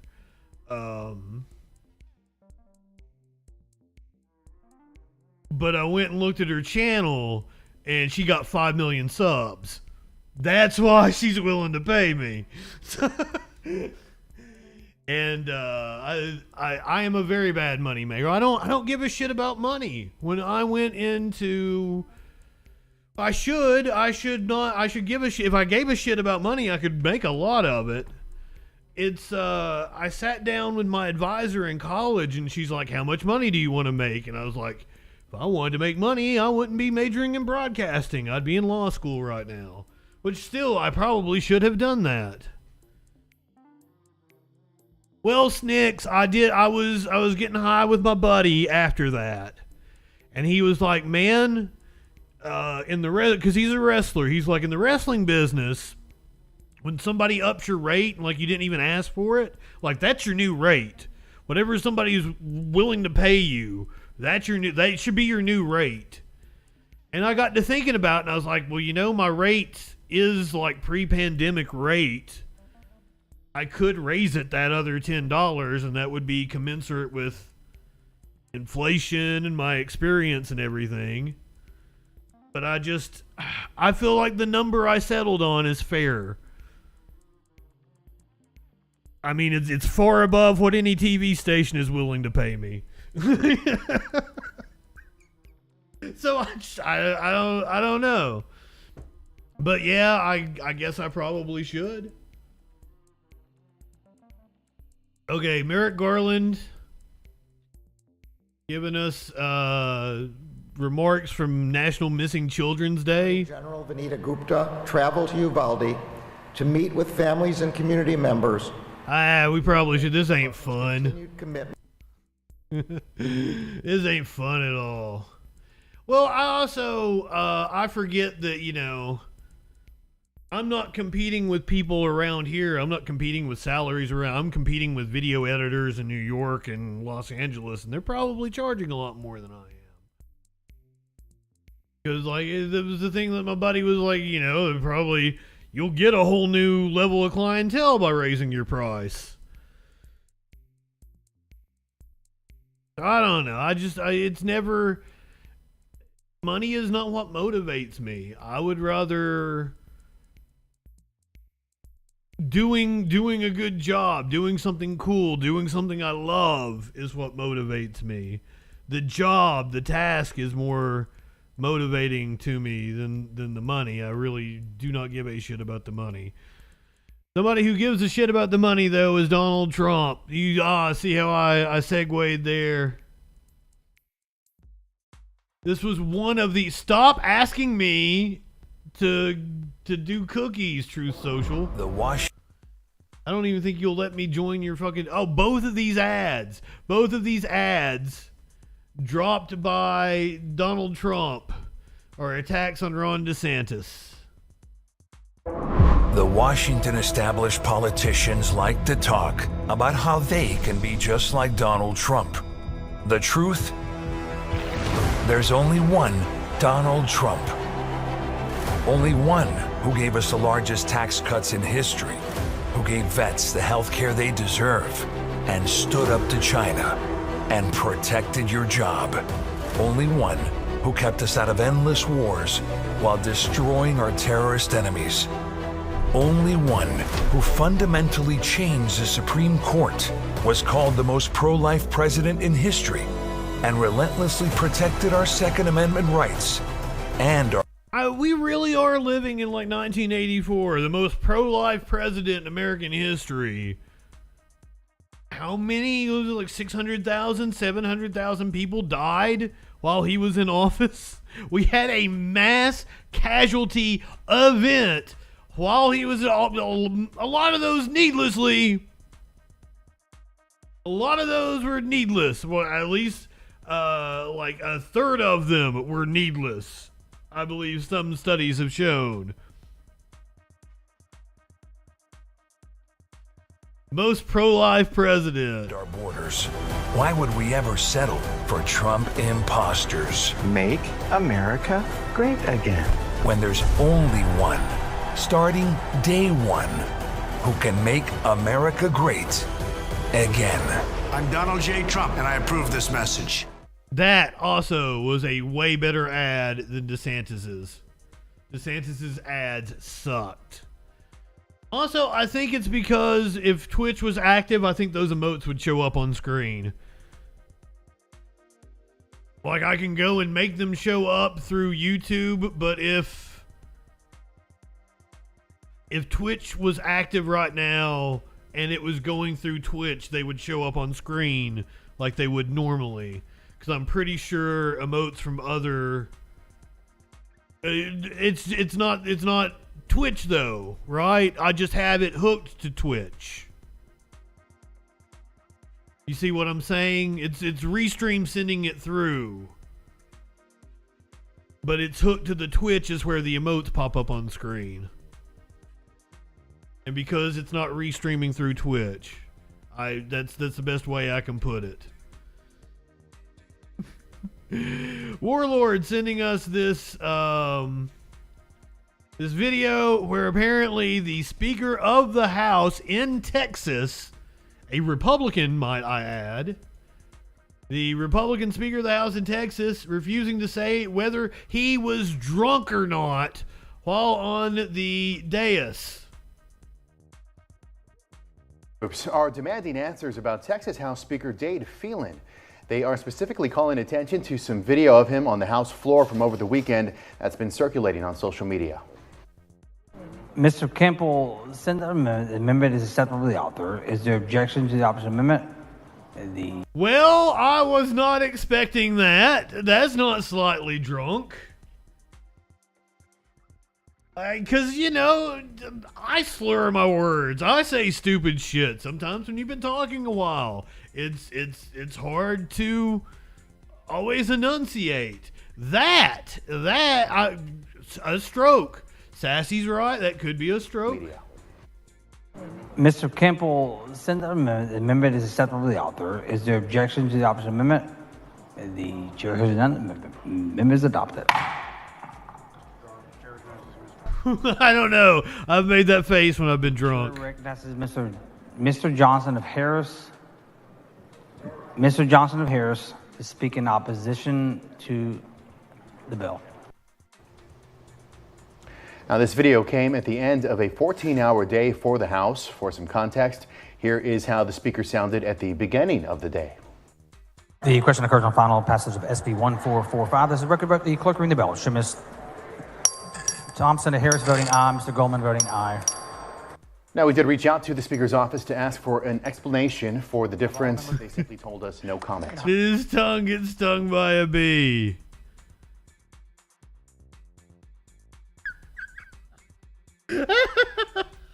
Oh, goddamn.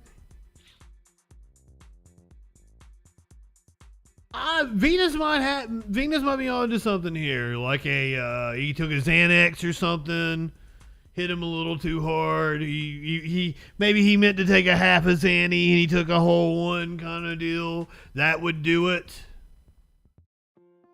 But I mean, it's very possible they drank their dinner as well. That's possible. Guys, I saw a meme last night, and then I went down a rabbit hole. It wasn't even a meme. It was just a post. It was just a post I saw. I have to share it with you, and I've got video to go with it and everything. My brother heard the song Butterfly and was like, "What is this? This song sucks so bad." And when I told him that the band's name was Crazy Town, he got visibly upset.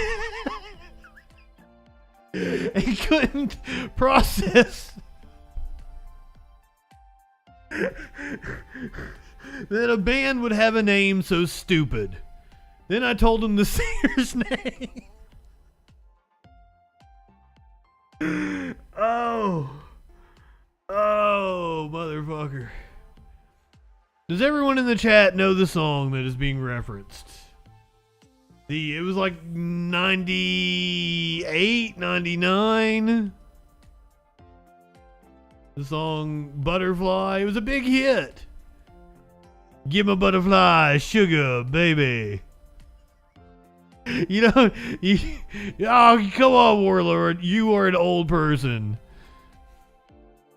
Come,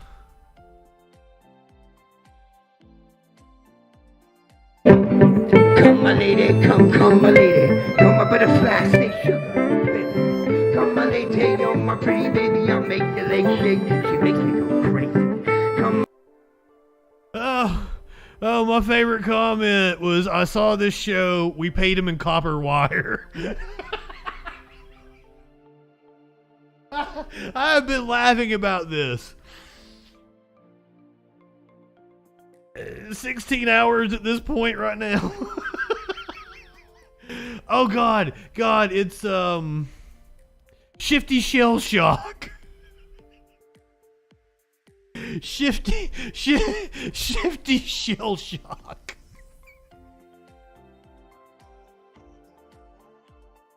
Come, my lady, come, my lady. You're a butterfly, sugar, baby. Come, my lady, you're my pretty baby. I'll make you lady. Yeah, that looks like a Shifty Shell Shock to me. Oh. I'm pretty sure that sounded nothing like the original song, so I can get away with playing it.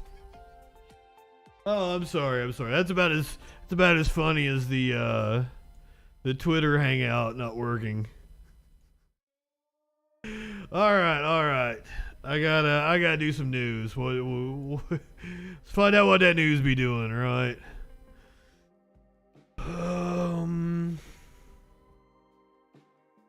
Woke corporations hate you. Well, this is comedian conservative mama. I have tried and tried to get some comedy out of this woman. She calls herself a comedian. She does like sketches.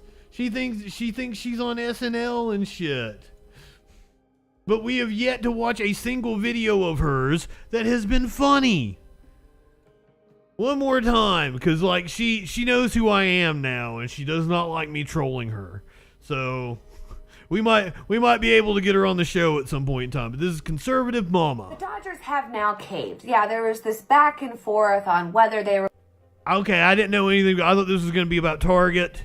The Dodgers did what? I can't even keep up with all the different controversies these motherfuckers are going on about. Also, ma'am, you should pedestal up your camera because you're shooting up your fucking nose. We're going to have the Sisters of Perpetual Indulgence who were just a bunch of dudes dressed like women. Well, they seem delightful. Nuns, which is just not sacrilegious at all, to their Pride Night. But then there was an uproar. Who gives a shit if you find it sacrilegious? We don't live in a theocracy, ma'am. I don't give a shit what you find sacrilegious. And they're like, okay, we won't have them. But now they're having them. Which Good. is a big, middle finger to Christianity. But, I mean, they don't care what Christians think. And Target got a Satanist to do I hate to tell you, but most Christians don't care what you think. You're actually the fringe of the majority of people who consider themselves Christian. I know that is a hard pill to swallow. design some clothing for them for Pride Month. Unionize indeed. All over their store. Even in the children's section. Great. But they also got bathing suits that are designed for a bulge. I mean, and they put those in the children's section too. And has anybody checked to see if Starbucks is still not a fan of the second? I have had enough lady. I want to be kind. I don't want this to come out wrong. I've had enough lady friends that are bigger that have told me that having more room in the crotchal area of things like bathing suits would be a very good thing. And this actually has nothing to do with, they're trying to trans your kids. It's just being accommodating to different body types. And it's probably not my place to speak about it because I'm a fucking dude. I'm getting a little chubby, but I'm not the audience for that. But I'm just assuming that that's what it is. And you people getting upset, like, this whole video is her being upset that companies aren't marketing to her specifically. That brands aren't marketing to her specifically. They should always take her feelings into account before they decide to do something like fucking Pride Night at a baseball game. Let's find out what this stupid white lady thinks, right? Jesus. And Disney. Disney is still being Disney. And Bud Light. I think we all know what happened to Bud Light. So here's a thought. I'm just throwing it out there. Maybe stop giving money to corporations that hate you. I mean... Maybe stop giving money to corporations, period. Maybe shop local. Maybe go visit some people who have shops in your community. Jesus fucking Christ.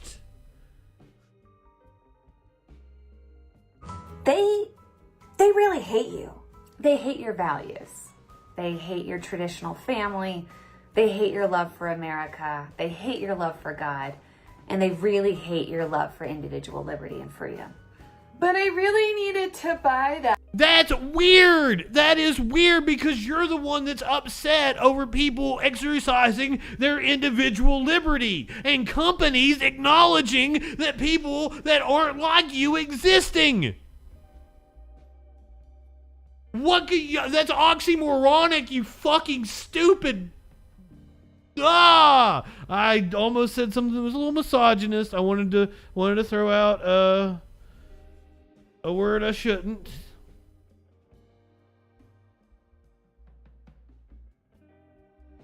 Oh, absolutely.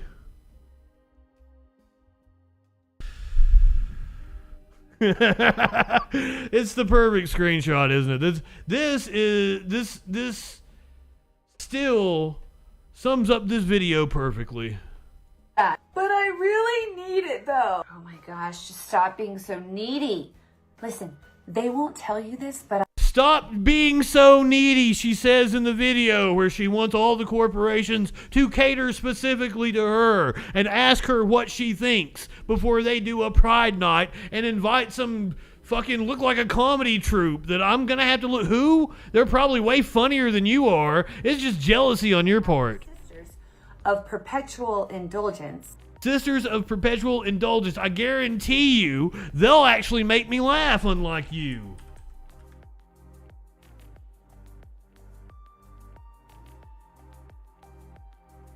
Let's check. I've never heard of them. The Sisters of Perpetual Indulgence, also called the Order of Perpetual Indulgence, is a charity, protest, and street performance organization that uses drag and religious imagery to call attention to sexual intolerance and satirizes issues of gender and morality. They sound fucking amazing.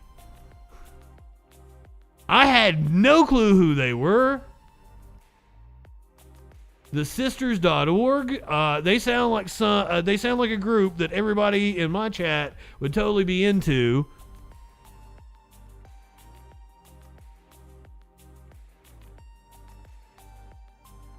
Don't have a lot of new videos on their YouTube, unfortunately. Let's see if we can get something on the gram that's recent here.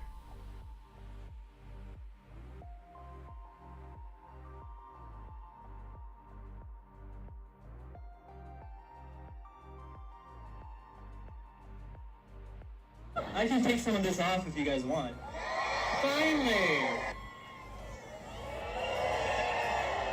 Oh, yeah. Oh, yes, there we go. Yeah! No! Whoa! And yes, he is cracking. He is! He is indeed! Jesus! Amen! Apparently that was okay for Instagram. I'm not sure if that was okay for YouTube.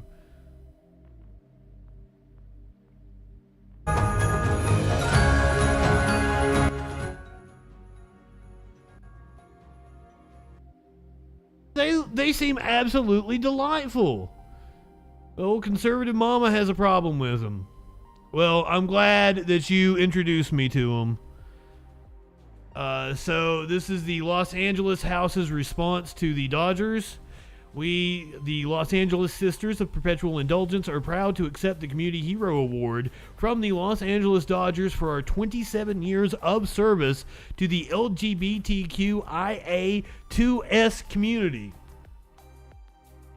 Awesome.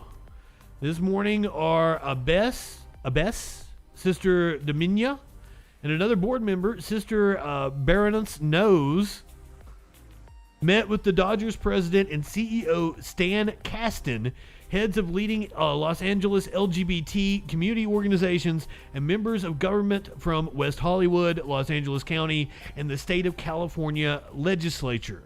A full apology and explanation was given to us by the Dodgers staff, which we accept. We believe the apology is sincere because the Dodgers have worked for 10 years with our community, and as well, they have asked us to continue an ongoing relationship with them.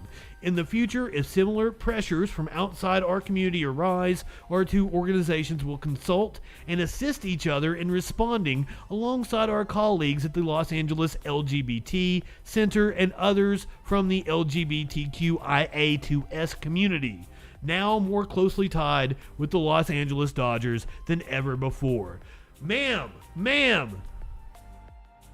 I am glad that your stupid ass pressure campaign, your attempt to censor these lovely nuns, did not work, you stupid cunt. Sorry, I had to say it.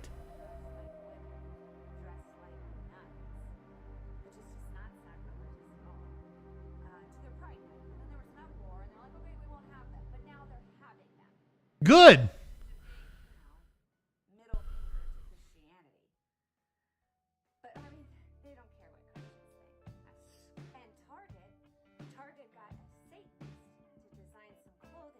Hail Satan. Satan respects pronouns. I would wear that.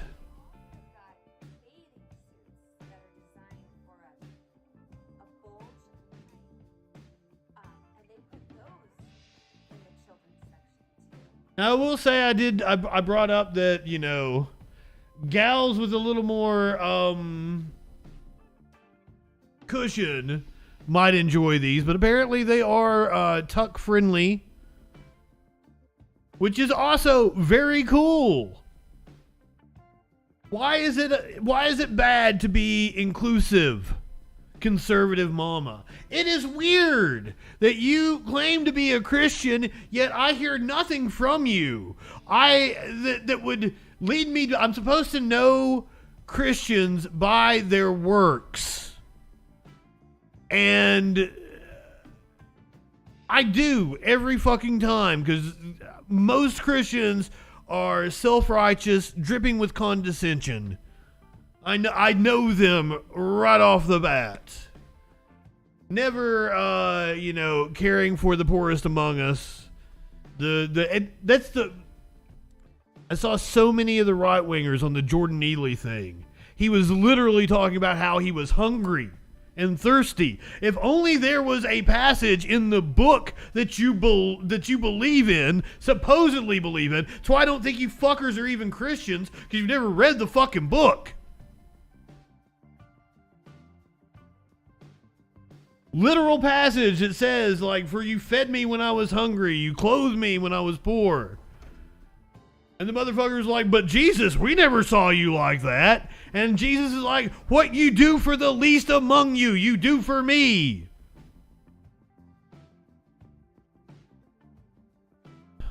But no. These assholes think that a homeless man who was hungry and thirsty on a subway deserved to be murdered.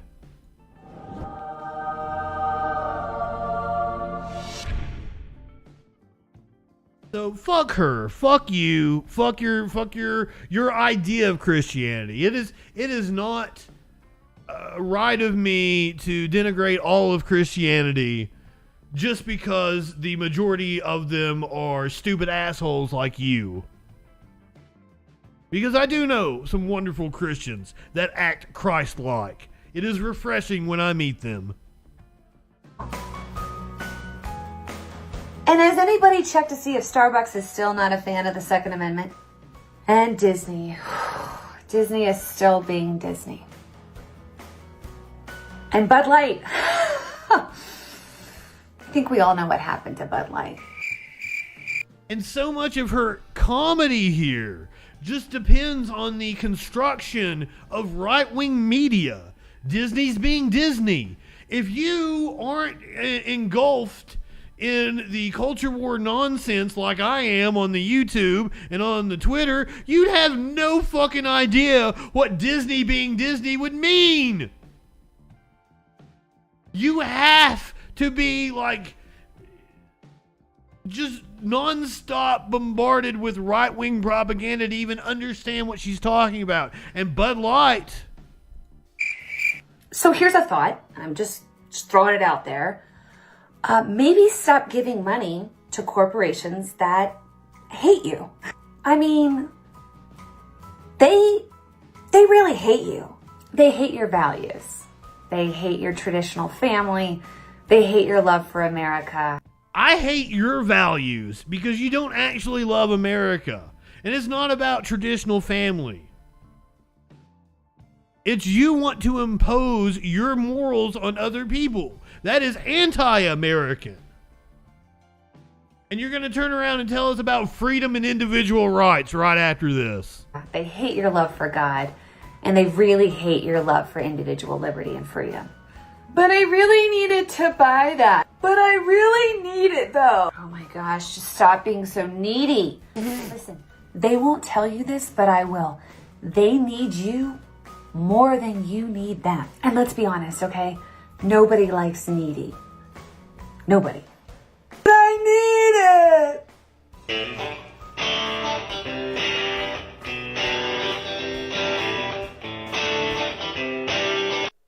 Thank you so much for meeting with me. It's been a while. Once again, no laughs out of the so-called comedian here. I can't do another one.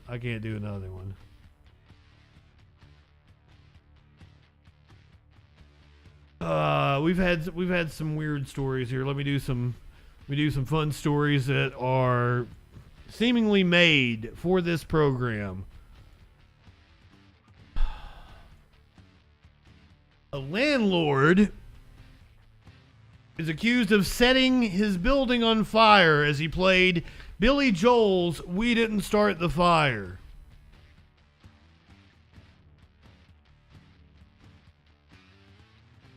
A landlord in Minnesota is accused of setting his own apartment building on fire last week. Travis Lee Carlson, 37, has been charged with first-degree arson. According to court documents, first responders were called to the apartment in Duluth for a fire that had started on the upper floors. When they arrived, first responders said they found the building on fire, along with Billy Joel's song, "We Didn't Start the Fire," blaring from the upstairs apartment.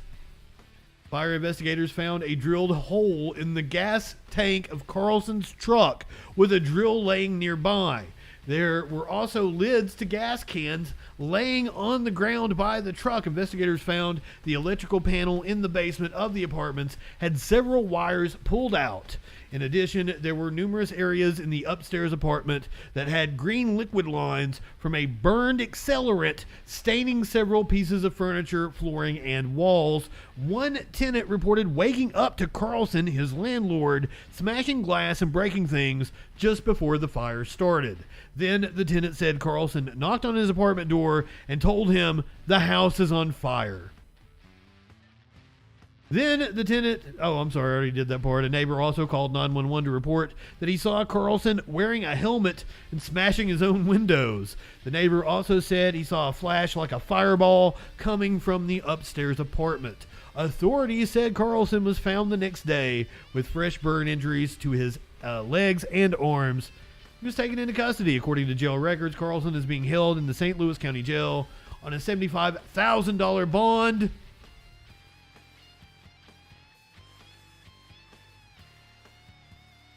Venus, let me tell you, for the longest time, I thought I was a UB40 fan. I was like, I love all these songs by UB40. Then I started looking it up, and it turns out that every song I thought I liked by UB40 was actually by Inner Circle. I fucking love Inner Circle. Those motherfuckers rock.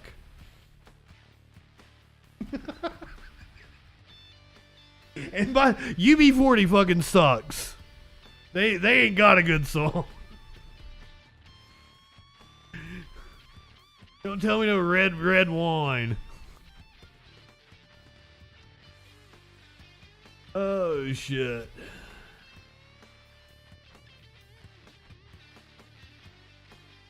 Okay, here's one. This is probably tragic. I'm sorry. I've got several laughter-inducing stories, I assure you. But this one might be tragic. TV is live at 5 here with a stunning crime involving children. A Charlotte 12-year-old faces an armed robbery charge tonight, and not only that, but police tell us a 6-year-old also took part in this crime. Thanks for joining us here tonight, live at 5. I'm Molly Grantham. And I'm Jamie Bull. We're told this happened Sunday morning, right in broad daylight. Again, 6 and 12 years old. Take a look at your screen. Police responded to an apartment complex just off South Tryon Street, where the suspects were getting away in their big wheels. Motherfucker! Not far from the Airsley area, and that's where the two children are accused of robbing a woman. WBTV's Erica Lunsford joins us live from CMPD headquarters tonight. Erica, walk us through how this all played out. You know, Molly, just hearing this press conference today, it just blew my mind. Just hearing. I can't imagine a 12-year-old. Like, I'm not a big guy. I can't imagine any 12-year-old and 6-year-old coming up and trying to. What in the fuck? Oh, kids. What are you doing with your lives?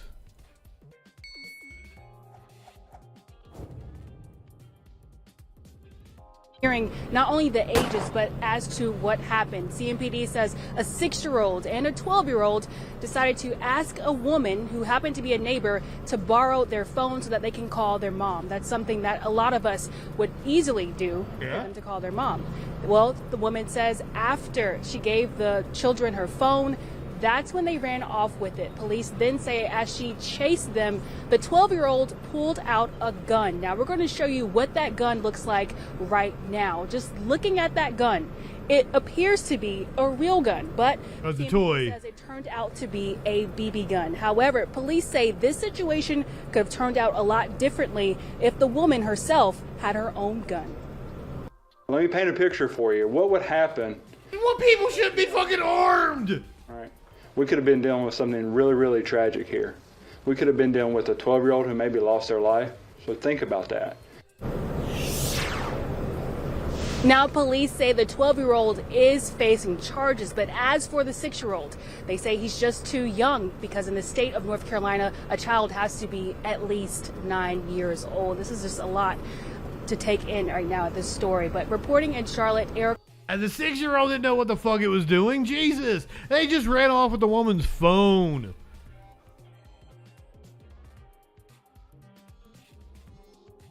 I thought this was going to be like they were walking through a dark alley or some shit. They're like, lady, give me all your cash.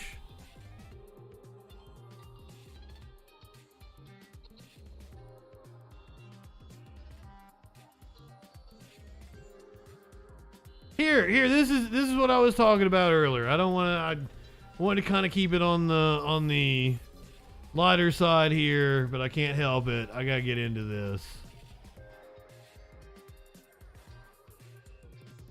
Daniel Penny was the name of the man who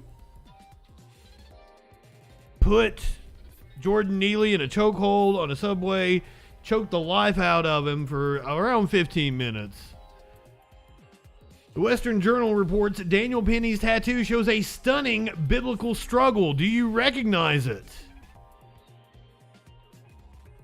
So, one of the Krasenstein brothers tweeted out, Daniel Penny, the man who put Jordan Neely in a chokehold on a New York subway, will be charged with manslaughter, according to the Manhattan District Attorney. There you can see the tattoo. I can't even tell what it is.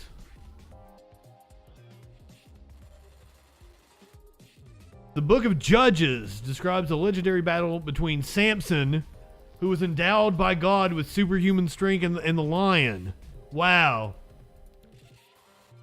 No doubt this tattoo will be used by the left to try and paint Penny as some sort of evil and aggressive man who thinks he is so tough and can go around hurting people. It may even come up in his trial as evidence of his character. But that is not at all what the tattoo or the story of Samson is about. Samson was not a brute who went around hurting innocent people. He was a holy warrior who fought to defend the Israelites from their enemies. And I mean, that's very telling that you fucks just see a homeless black man as your enemy. Holy shit. But once again, if only that he has enough faith to go get a biblical story tattooed on him, has he read the book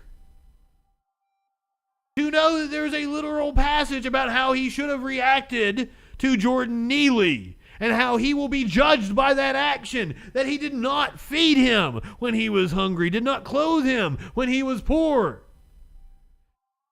Jesus Christ.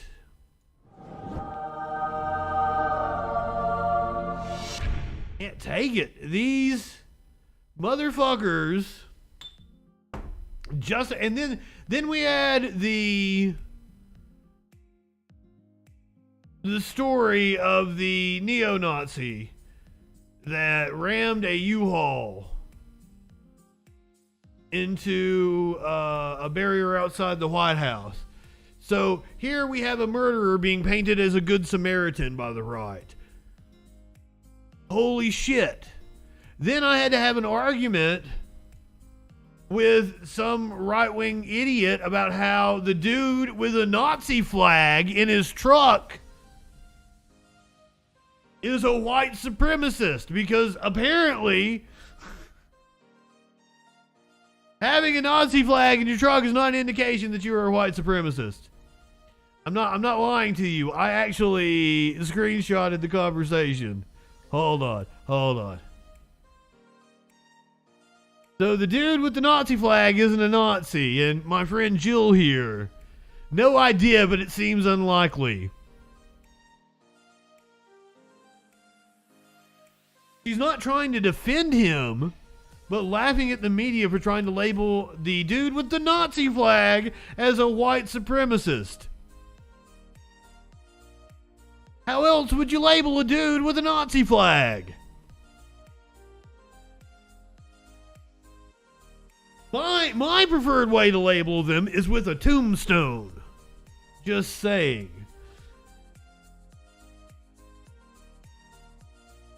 So this is the way I felt like that conversation went.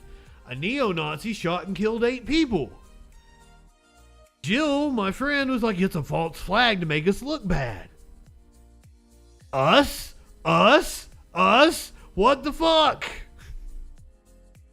Right-wingers are morons.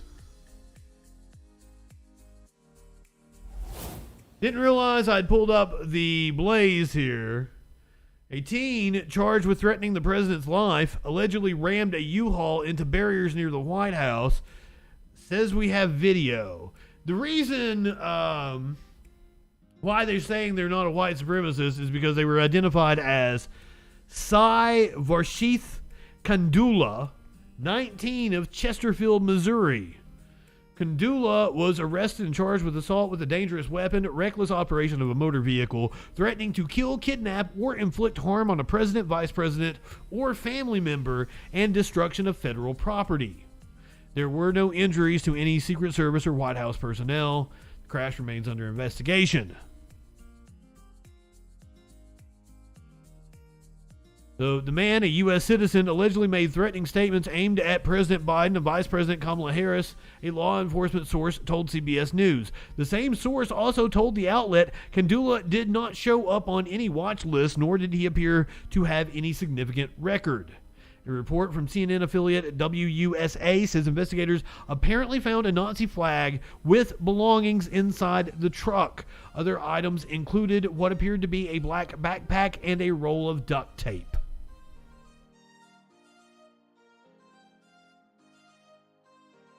So that is the Nazi flag. There were several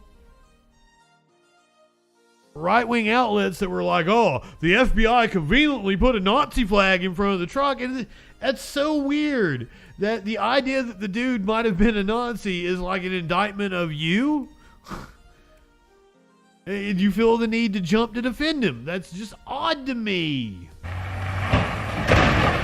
Oh, we actually have video of it. The video tells the story. Witnesses say Varshith Kandula rammed the barricade repeatedly, and law enforcement sources say he climbed out of the truck with a Nazi flag and that he said he wanted to kill the president and seize power. Everybody is thinking. And you don't think that right-wing media constantly talking about them being pedophiles and child groomers and shit, you think people don't hear this and go fucking nuts? Meat cakes! Good evening, my friend. I love that one of the things that Jill said to me was that this man was probably stupid. And I'm like, he was not a white supremacist, he was probably just stupid. And I'm like, you don't think white supremacists are stupid? Weird. I think that's a hallmark of a white supremacist, to be completely honest with you. Get the worst. I hope it's not the worst, but we have to be aware of what it could be. Secret Service and Park Police arrested the 19-year-old and charged him with threatening to kill, kidnap, or inflict harm on the president, as well as assault with a dangerous weapon and other charges. They searched the U-Haul with a robot, finding a backpack and a notebook scrawled with handwritten notes, allegedly saying how much he admired Hitler. But the back of the truck appeared to be empty, just a dolly inside, no explosives. A LinkedIn profile for Varshith Kandula says he graduated from high school and was jobless, but hoping for something in data analytics. Law enforcement sources say he flew from his home near St. Louis to Dulles, where he rented that truck and drove to the White House. If you were unemployed with a high school degree, where did you get the money to fly halfway across the country and rent a U-Haul? Now, they're not the most expensive things. However, like, the flight's a couple $100. The U-Haul is... Yeah, you're probably looking at least $150 if you're renting it for like a day. Like technically, like the base rate, that's the big boy. So the base rate is like $69 or some shit like that. But fair enough, Snicks. It was a one-way trip. However, we don't know if he, you know, did he fly during a prime time or did he wait and fly at a time where the tickets were cheaper? Did he book it on Travelocity? Now, the teen allegedly told investigators that, quote, Nazis have a great history and that he looked up to Hitler as a strong leader. The White House, the Capitol, of course, have long been magnets for people struggling with their mental health, and investigators say that that may be an issue in this case. He's going to go before a federal magistrate tomorrow. Adam and Charlotte, back to you all. Yeah, it looks like it could have been much worse. Yeah, I would assume you don't get your deposit back if you destroyed the front of the truck trying to ram into it. It's literally what the deposit is for. Oh my God. I laugh, but this is scary. This is scary. This is the kind of the hate that people like conservative mama are putting out there all the time. And just the nonstop diet of right-wing bullshit from people like Matt Walsh. That's what causes this nonsense.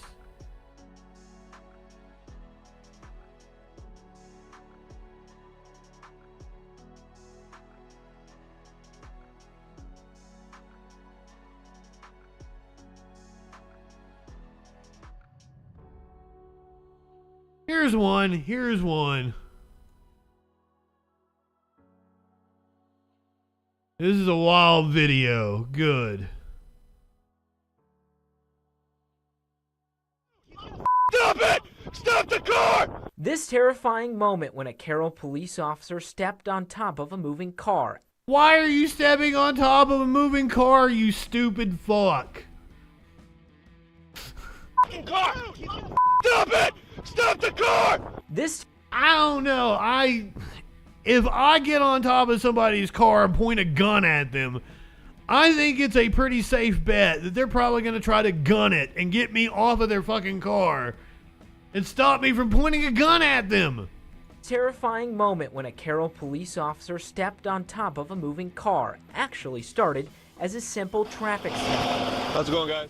Until Officer Patrick McCarty told passenger Dennis Guider Jr. But it sounds like you got a warrant out of Illinois. There was a warrant out for his arrest.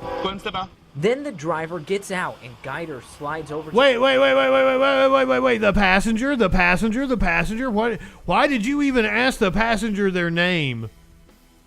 Fourth Amendment violation right there. You had no reason to ask the passenger their name. Was a warrant out for his arrest. Then the driver gets out and Guider slides over to the driver's seat. The car starts moving. McCarty pulls his gun. Stop the car, man! Stop the car! The car continues to roll forward, officers yelling at him to stop, while Guider sits there with his hands in the air. Stop the car! Stop it! Stop the car! That's when McCarty steps on top of the car. Put on the brakes! Stop the car! Guider continued to drive away as several more squad cars joined the chase as McCarty hung on to the roof. Stop the car, man! The chase only lasted for about a minute as Guider turned into a gravel lot and through a ditch where McCarty lost his grip, fell to the ground, and broke his back.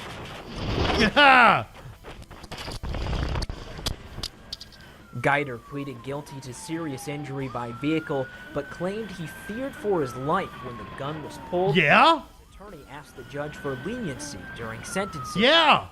Claiming McCarty was never trained to step in front of a moving car. I'm okay, man. Go get him!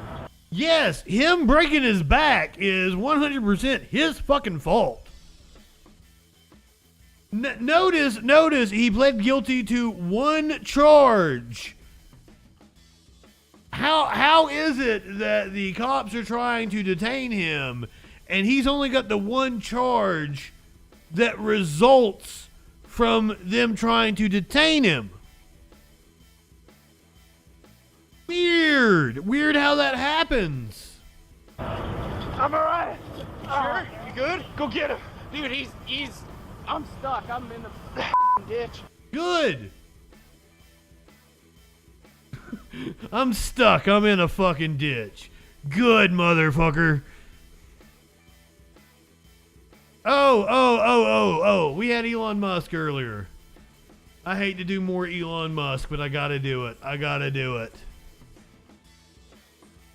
did not prepare to do actual news tonight. We were just doing the Ron DeSantis thing. And because I'm here, I'm going to read the news to you. We're going to find out what some of that news be doing. But it's not my detailed rundown of what that news been doing. We're just going to go over some of the shit that we've missed. Mandy Patinkin mocks Elon Musk for butchering a line from what is apparently his favorite movie, The Princess Bride.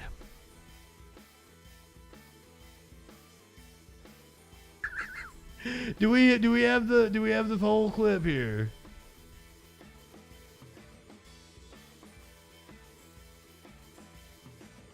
Tweets hurt the company. Are there Tesla owners who say, I don't agree with his political position because, and I know it because he shares so much of it?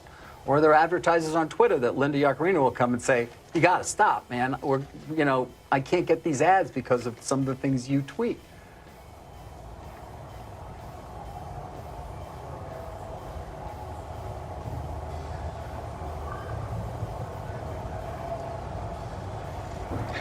I admire him for thinking about the question and thoroughly thinking through his answer.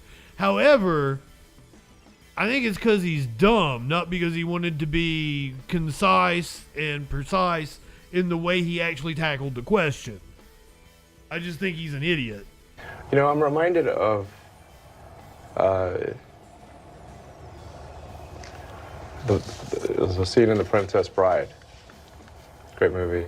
Great movie. Where he confronts the person who killed his father. And he says,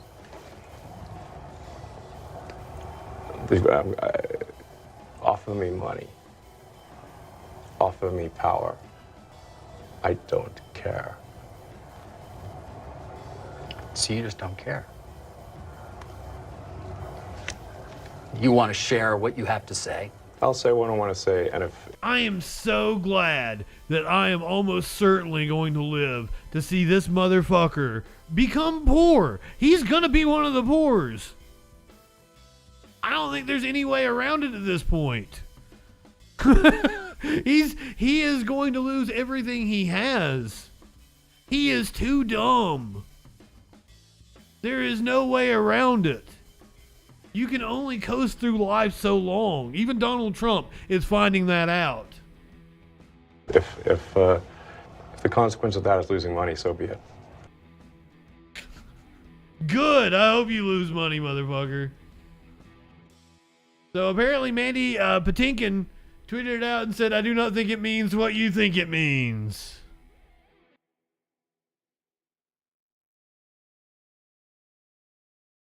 I don't remember the exact line. I've only seen Princess Bride like once, maybe twice, and it's been a while.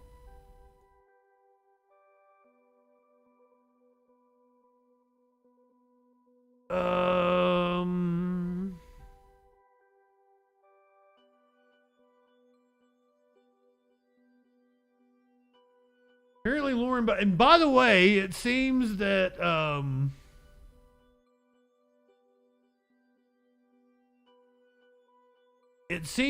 Lauren Boebert might be having an affair with John Fucked.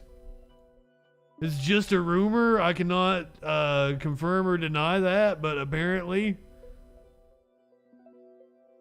that is a rumor that is going around.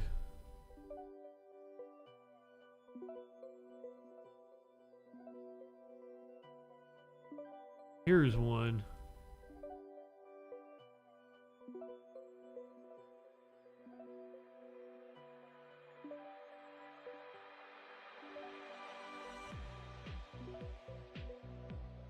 Pregnant woman delivers cocaine after a police traffic stop. A woman pulled over during a traffic stop in South Carolina, went into premature labor, and delivered a pile of cocaine. The Anderson County Sheriff's Office says it stopped a car on Interstate 85 and found inside a man and woman who appeared to be heavily pregnant. The Daily Beast wrote that in a very clunky way. I'm sorry. Apparently they found a man and a woman who appeared to be heavily pregnant. Deputies asked when the baby was due, and the couple have conflicting answers. As the deputies dug deeper, the woman made a run for it, and 1,500 grams of cocaine fell from a rubber prosthetic belly. She and the man were charged with trafficking. Oh, Jesus. So she had a prosthetic belly. That's how they were trying to transport their cocaine.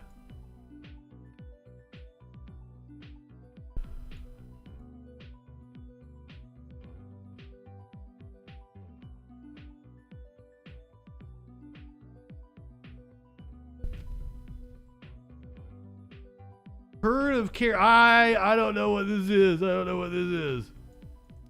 This is from a Conservative Truth website. There might be content warning. There might be some transphobia here.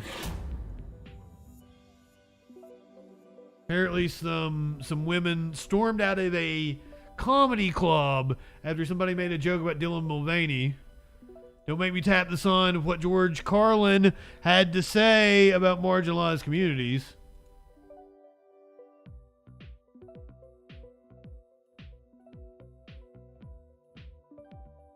It's the long-awaited trans joke walkout moment from my show in Dallas last week. So this is from supposed comedian Chrissy Mayer. 365 days. What? Like, why has it been a year of girlhood and still no tits? That's day one, okay? If I'm transitioning to a dude, day one I'm getting a cock. And I'm getting the biggest one you can find. Like, go into the back room, get me something black, okay? I have something to prove here. Why no tits for Dylan? I don't understand. Because he's a man. Because he's a man! Yeah, he can go tomorrow. He's a woman. Uh-oh. She's a woman. We have one of those. I figured. No, it's all good. We can all have different beliefs. It's okay. Some of us can believe in reality. But your belief is to deny the existence of trans people, and then to go, oh, I believe in reality. Almost certainly you're gonna tell me you're religious too. I keep running into that. People that are like, oh, I believe in reality and you don't. I'm like, well, are you religious? Well, my religion has nothing to do with it. No. You told me that you live in reality. And some of us can. Beliefs, it's all good. It's all good. Binary, we didn't have bisexual, we didn't have as many labels. It was just like, oh, you're not bisexual, you're just fun at parties. She's just a good time. Yeah, just like the real Princeton, I've let in some people I shouldn't have. I've let in some people because they were real athletic. You know what I mean? I saw potential. I let in some people just because they were Puerto Rican. You're not funny. They can't all be white, right? You have to see yourself represented in the pamphlet, sir. You can't, right? Because you see yourself coming here. Fuck the transphobe! Is that the best you can do? Yeah, fuck the transphobe. Oh my God, I'm so sad. No. I could get on stage and do a lot better. She gets home safe. I don't want those women to get harpooned in the neck on their way to their cars. I'm worried about their safety. There's poachers out there. Oh, she called them whales. I want their tusks. They were fat though, and that did help.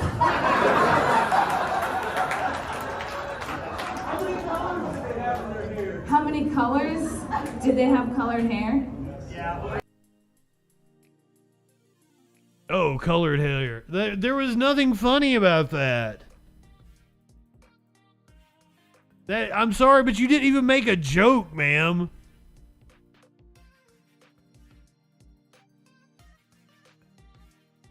I'm amazed it's not at Joe Rogan's club in Austin.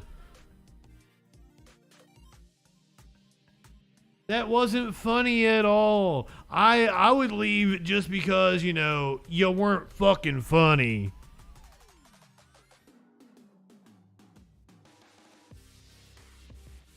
These people are so upset. Fucking Megyn Kelly, another one that has been going on and on and on about Dylan Mulvaney. Will not fucking shut up about her. Apparently, Charlize Theron made some comments about Megyn Kelly. And Megyn Kelly went back and forth with her. Do we have video? Please tell me we have video. Hollywood held a Drag Isn't Dangerous telethon, and they raised over $500,000 to save the drag queens. No, it's not going to our... Oh, I'm sorry. Would you rather them have done a telethon to raise money for the dude who murdered a homeless person on the fucking subway? Would that have sat better with you, Megyn Kelly? Military, right? Like, this is great. You could help kids with autism. Go down the list. How fucking dare you bring up kids with autism or the military anytime you want to deflect? Jesus Christ. Brazen. No, this is for the drag queens. And among those who spoke out about this was actress Charlize Theron, who obviously I don't know, but I feel like I have some weird connection to this person because she played me in a movie. And I was aware that she did she? One child who she says is trans. She says the child's been trans since age 3 and they transitioned him from male to female. So why doesn't Charlize Theron come and f me up? Because I'm 100% against her on this. Yes, there's fun drag queen shows. I've been to them. When I lived in Chicago, we went to one that was super fun. It was all adults. But there are drag queen shows out there right now that are deeply disturbing, and they're happening in front of young children. So know what you're supporting. Understand what we're actually seeing out there, which can include absolutely bullshit on libs of TikTok. Even she should be against that, trans kid or not. Why would they conflate these two issues rather than just ceding the one and defending the right of adults to perform as they want in front of other willing adults? It can be a fun thing. Bachelorette parties, go out and see a drag queen show. It's with a cocktail in a bar where it's only people above 21. Fine, whatever. There may be. Okay, so Charlize Theron actually vowed to fuck anybody up who's trying to fuck with LGBTQ people. Good on Charlize Theron. So that is what Megyn Kelly is referring to here. Let's go back and get the actual comment. Played me in a movie, and I was aware that she had one child who she says is trans. She says the child's been trans since age 3, and they transitioned him from male to female. So why doesn't Charlize Theron come and f me up? Because I hope she does. I'm against her on this. Yes, there's fun drag queen shows. I've been to them. When I lived in Chicago, we went to one that was super fun. It was all adults. But there are drag queen shows out there right now that are deeply disturbing, and they're happening in front of young children.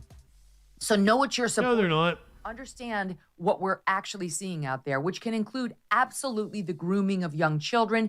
Even she should be against that, trans kid or not. Why would they conflate these two issues? You're the one conflating shit. And defending the right of adults to perform as they want in front of other willing adults. It can be a fun thing. Bachelorette parties, go out and see a drag queen show. It's with a cocktail in a bar where it's only people above 21. Fine, whatever. There may be some people who care, but no one's really targeting that. They're targeting the exploit. And you know what happens? And I know the word groomer does get overused. What happens is if you introduce sexual behavior and like sexual references, just sexualization in front of children too young, it gets them used to it. It ignores the child into that behavior. And then, I'm not saying drag queens are pedophiles, but you don't know who's in that child's life. Oh my God. Yeah, let me tell you, the likelihood of somebody abusing a kid and them not being in their life is very, very low. Children are usually abused by family members or people that are close to the family, like churches. But this is weird that Megyn Kelly's like, I wish Charlize Theron would come and fuck me up. Because apparently Charlize Theron, I tried to find I saw a tell of the tape from somebody. I think it was on Twitter or on Facebook. Charlize Theron has like 4 fucking inches on Megyn Kelly. And is apparently trained in martial arts.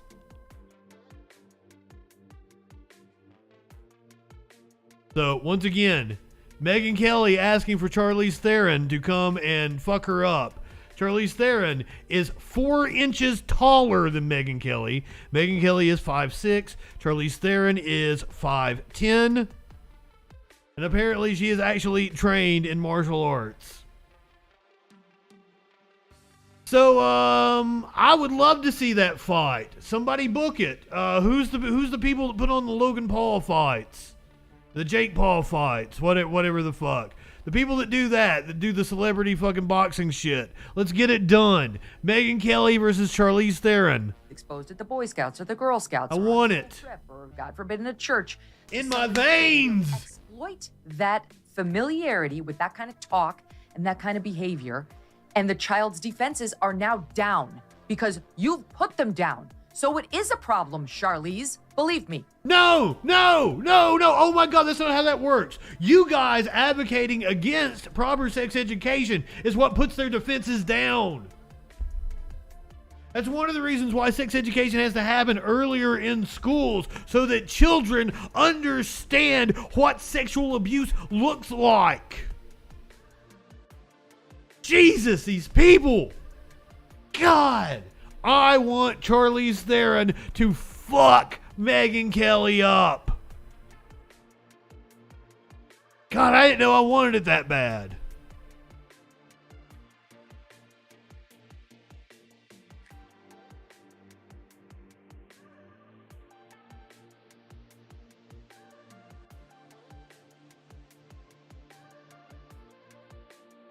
Let's go to somebody else who apparently really triggers the right wingers, and I gotta hit a content warning on this one. We got some titties out. Now let's do a couple of stories about titties. Titties are awesome. We're gonna get the titties out here. Trying to get banned from YouTube again.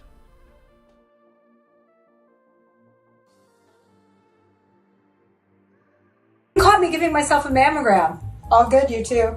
As a woman with natural breasts, not that that has anything to do with this, it is time to explore vasectomies. Since the beginning of time, women have been ducking and diving and dodging pregnancy face first or Pikachu first. And frankly, they're exhausted. We've had to listen to men say things like, but using a condom doesn't feel so good, or can't you just take birth control, or just forgot to pull out. Enough, you horny little pigs in blankets. Do you know how painful it is to get an IUD placed? It feels like a mousetrap in your uterus. And sometimes those things don't even catch all the mice. And birth control? You think I want to be an adult woman with acne? Or have mood swings? Or get a period so heavy it feels like the Hoover Dam just broke? I don't. Everybody already hates women enough. I don't need my insides to join in on the fun. Women are tired of making concessions for men, especially in the bedroom. We have already been through enough letting you wear socks while you penetrate us. So,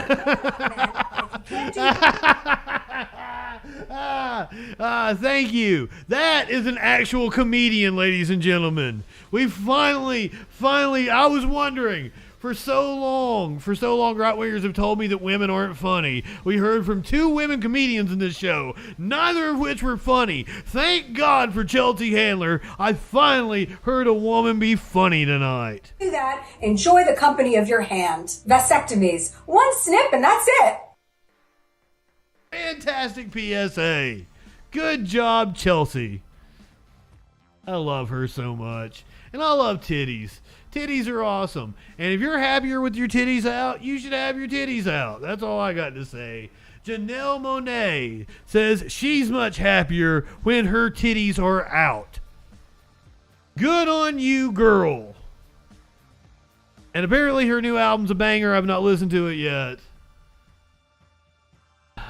Monáe also elegantly wrapped her breasts in beads and mesh this past award season in the press photo for her album announcement. And cover shoot, the artist barely covers them with her hands. On a related note, Monáe also spoke about how Lipstick Lover, which we named Song of the Week, was inspired by wild parties thrown at Wonderland West, the LA compound where she lives and records. I have a whole spreadsheet with 50 to almost 100 experiences that I had at this party. I wear red lipstick at the parties. I've had moments where if me and a girl or an energy want to engage, you're going to see lipstick. Good on her. Monáe also explained that The Age of Pleasure, that's the name of her new album, was inspired by black diaspora, including her friends and a community of folks who are from South Africa, Ghana, Nigeria, the Caribbean, Atlanta, LA, and Chicago. She added, seeing all of us together in our blackness and the love that we had in our eyes for each other. People from the continent fuck around with trap from Atlanta. You know what I'm saying? Fucking A! I've always been a big fan. I've loved her last two albums. I wore them out. So, good on her. Ladies, if you enjoy having your titties out, have your titties out. Men, that is not a invitation to ogle them or fondle them. Just pointing that out. Though I'm pretty sure everybody in my chat is well aware. I wonder if Janelle Monáe is one of the things that they will be doing when they do karaoke at Hulk Hogan's Florida bar. I got something to say because we're running wild down here on Clearwater Beach, and I gotta welcome you to the show because I just put out my new Jerry Springer theme song for all the madness going on down here on Clearwater Beach. And what's tonight, dude? You know, I had no idea that when we pumped up these Hogan 24s, we weren't just talking about the 24-inch pythons, brother. Oh no! Just talking about Hulk. Oh no, is Hogan running for president again? We already went through this. Weirdly, though, it happened in like 1998. I guess he was going to run for president in 2000. Like, it wasn't even presidential campaign season when he was pulling his Hogan for president shtick. Mania 24 hours a day. I had no idea 24/7 was spring break at Hulk Hogan's hangout in Hulk Hogan's beach shop. I had no idea it was never going to slow down. Monday night already is getting crazy. Hanging out with Handsome Ron at the beach shop, brother. Person after person kissing the statue out front. Kissing the statue. Oh my God, so this is Ron Howard. This is Ron Howard. I didn't know what he looked like. I'm so glad I came across this. For those of you who are not aware, this dude is an anti-masker. He's a COVID conspiracy denier. He's a far-right fucking lunatic. And there is Jim Cornette reading stories. I believe it's reading emails of people sending in about like how fucking crazy this motherfucker is. Bastards inside coming in here going, we want to sign up for Hogan's karaoke. We want Nick Hogan to get us in line so we can win the belts and win the cash, Jack. Nick Hogan killed somebody, I do believe, in a car. He was drunk driving. 24/7 spring break, only at Hogan's hangout, brother. Only at Hogan's beach shop. And tonight, Monday night, what time you getting started with all the chaos, brah? Oh, you know the beach Bruh. right at 8 o'clock because that's when the Monday night karaoke party starts. And again, we're going to welcome everybody to the show, Jerry Springer, spring break style. Title belts, winners, champions, Hulk Hogan's hangout, karaoke tonight, Monday night, 8 p.m. What you gonna do? Hey, beautiful. How you doing? Hey, beautiful. How you doing? Can I help you? You said, can you help me? Oh my God. I think I got hired to do a video like this one time. And they didn't they said something didn't match the transcript. I was like, what word did I get wrong? And then I never heard back from them. I think it might have been like it was a video exactly like this.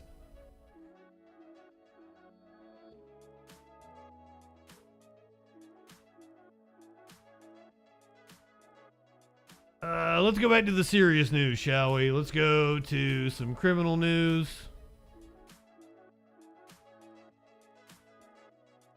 Man in a beer costume arrested for DUI.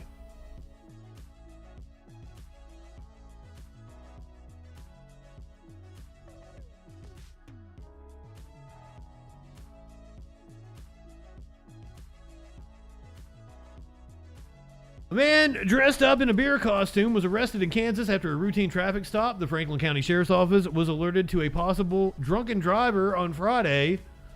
The Sheriff's Office said in a Facebook post, a deputy was able to find the suspected driver on Interstate 35 and pull him over. When the driver stepped out for a sobriety test, he was wearing a Bud Light costume. A career in law enforcement is exciting, and you get to experience something new every day. Sometimes you see things you can't believe, the sheriff's office said.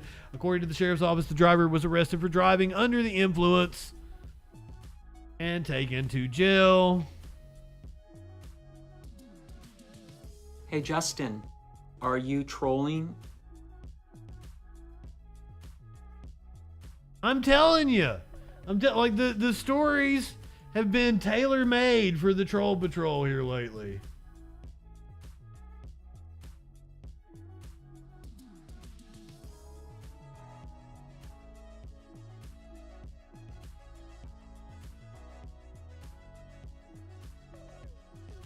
Hold on.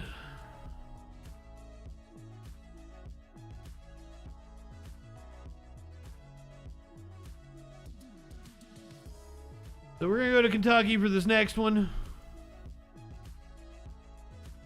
Another story of a responsible gun owner.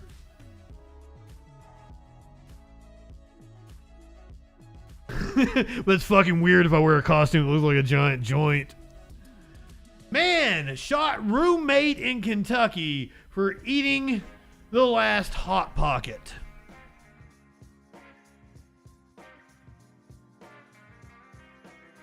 A man was shot over the weekend in Louisville, Kentucky, and police say it was over a Hot Pocket. The Louisville Metro Police Department arrested 64-year-old Clifton Williams on Sunday after they said he shot his roommate following an argument in the Wyandotte neighborhood. Police said that Williams' roommate had eaten the last Hot Pocket, so he started throwing tiles at him. Arrest slips say that the roommate tried to leave, but Williams went inside and got a gun. The man was then shot in the buttocks as he was trying to leave. Got shot in the ass over a Hot Pocket. Now, usually, when you're talking about a shot in the ass over a Hot Pocket, it's because you ate one. I guess he did get a shot in the ass because he ate the last Hot Pocket. I'm sorry. I fucked my own joke up there.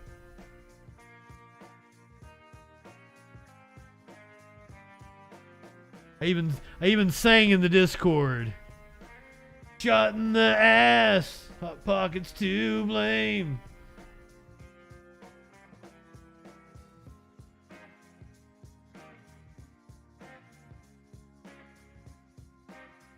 All right, I got one more for you. Well, no, we're going to do a couple animal stories. I got animal stories.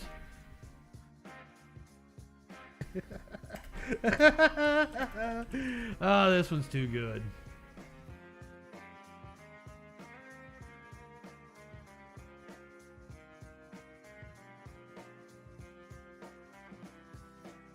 So once again, content warning on this one.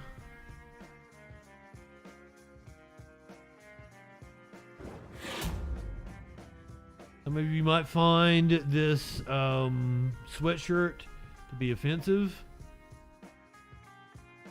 A teacher.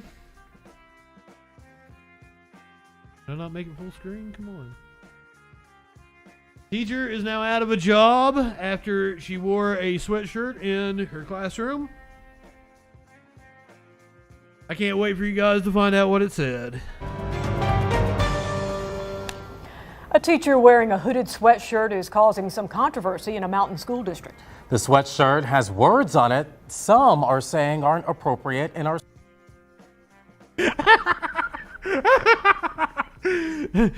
has words on it that some are saying aren't appropriate. schools. News 13's Charles Perez reports from Yancey County. The school behind me has a no bullying policy like most schools do today.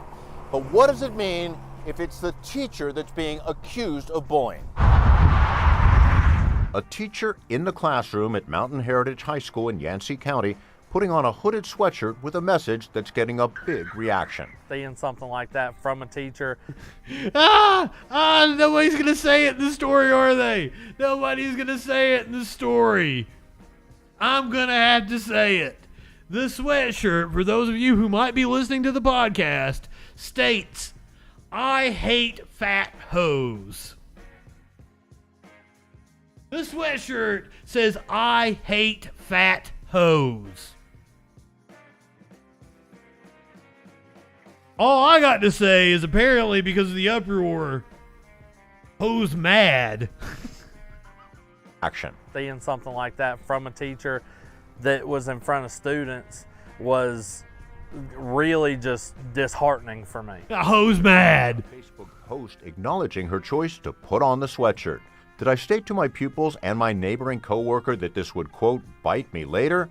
Yes, she says, but also says she did it to lessen the anxiety of a student before taking an exam, saying, quote, I was only trying to ease my student's mind before his test. They're saying that it's okay to say stuff like that, to treat other people that way. Tim Kirkman went to the school and is now a father of two.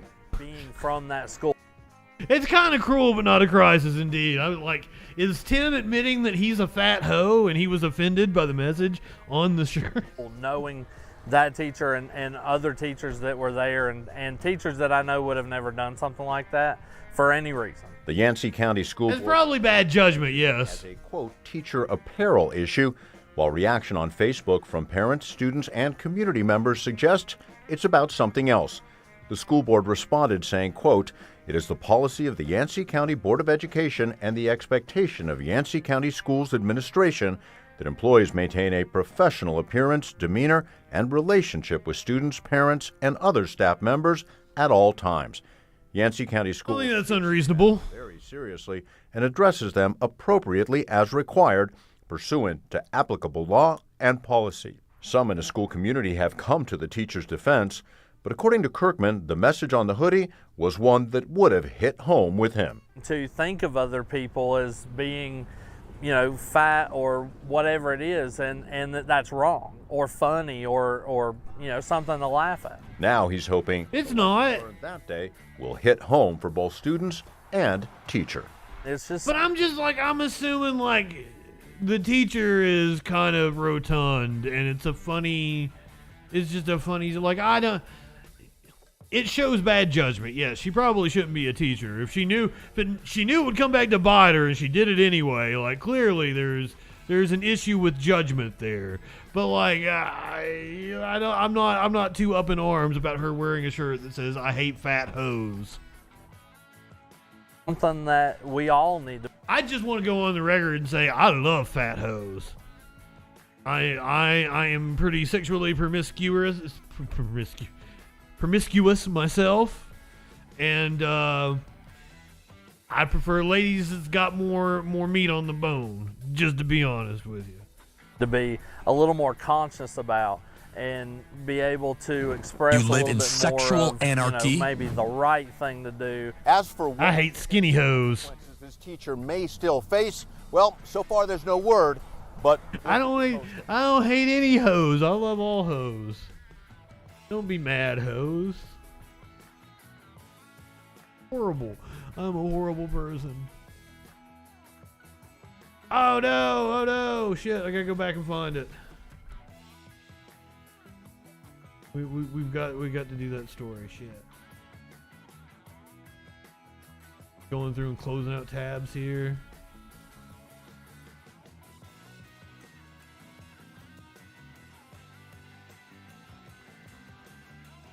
I'll do that one. That one's next. Where was this other one?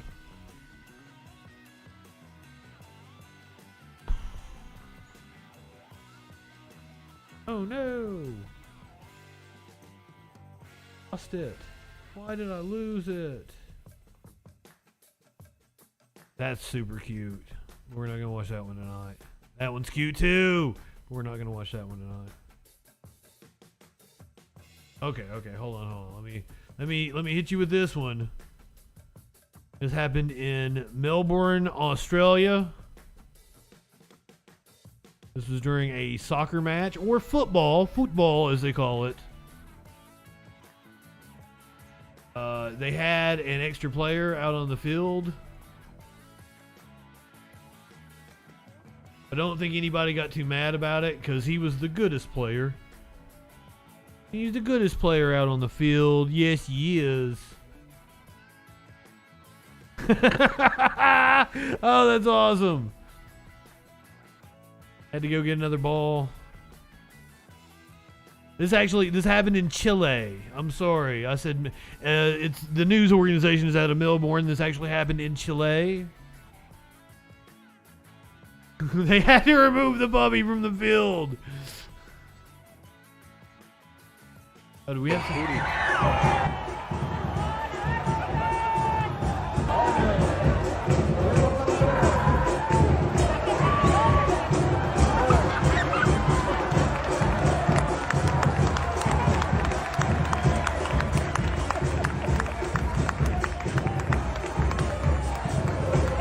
This is one of the best videos we've ever watched. Take him to the puppy bus.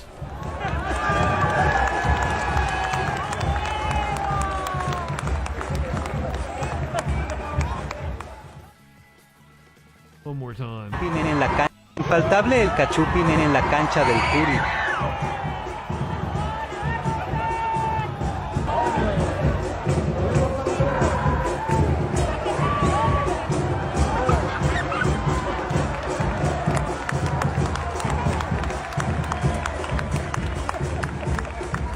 That dog is the MVP of that ball game.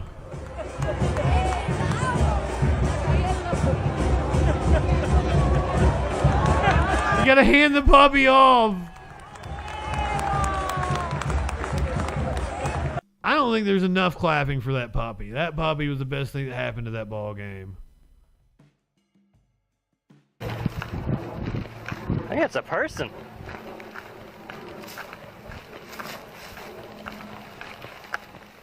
That's a person. They were responding to a cry for help.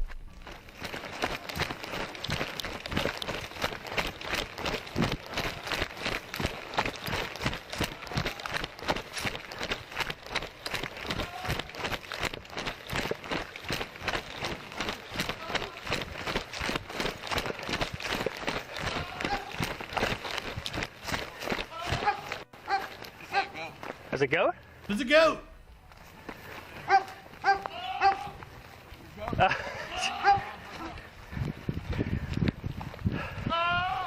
Oh, it is.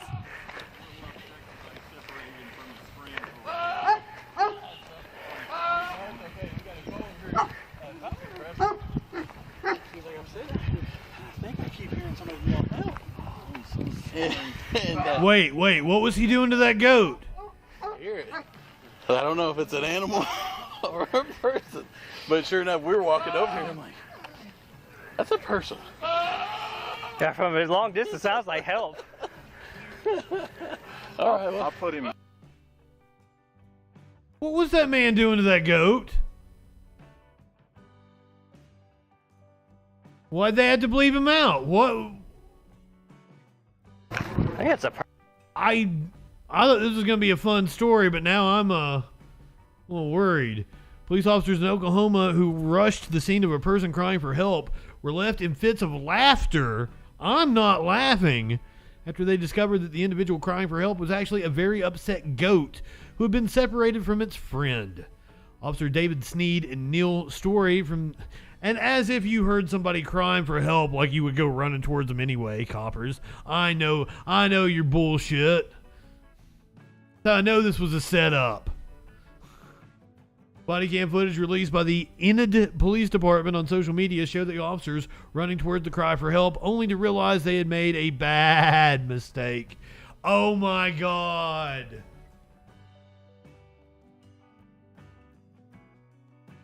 A bad mistake.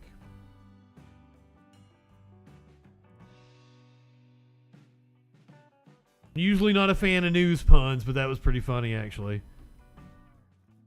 And I delivered it well. That as well. All right, you got your couple animal stories, but I need to leave you with an animal video that's cute, right? We didn't actually get to see the upset goat. That might have been a fitting story to end on if we got to see the upset goat, but we did not. So instead, you get this. It was propaganda indeed.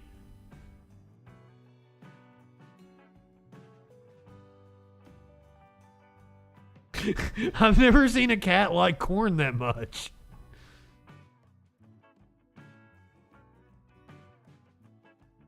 He's going to town on it.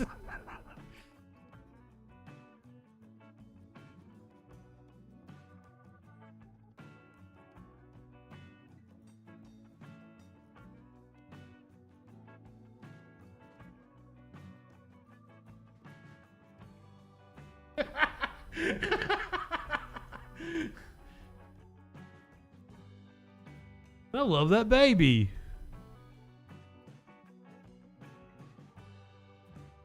I want to wash it off before I'd cuddle with it. It's gotten intimate with that corn. Real intimate. You live in sexual anarchy? Oh, goddamn. I don't know what to tell you guys. I don't know when I'll be back for reals. I'm kind of holding off on the Twitch. Seriously, like, no. Sunday, I'm back for sure. If I get Twitch back before then, I might be back before then. We'll be back on the YouTube. Sunday, we're going to pick back up. Same troll time, same troll place. I've already done my graphics for Pride Month, so we're going to have to put them into effect. Go ahead, light one up, tip one back. It's all right to have a little fun before you hit the sack. I'm JustinFREAKIN. We'll see you soon.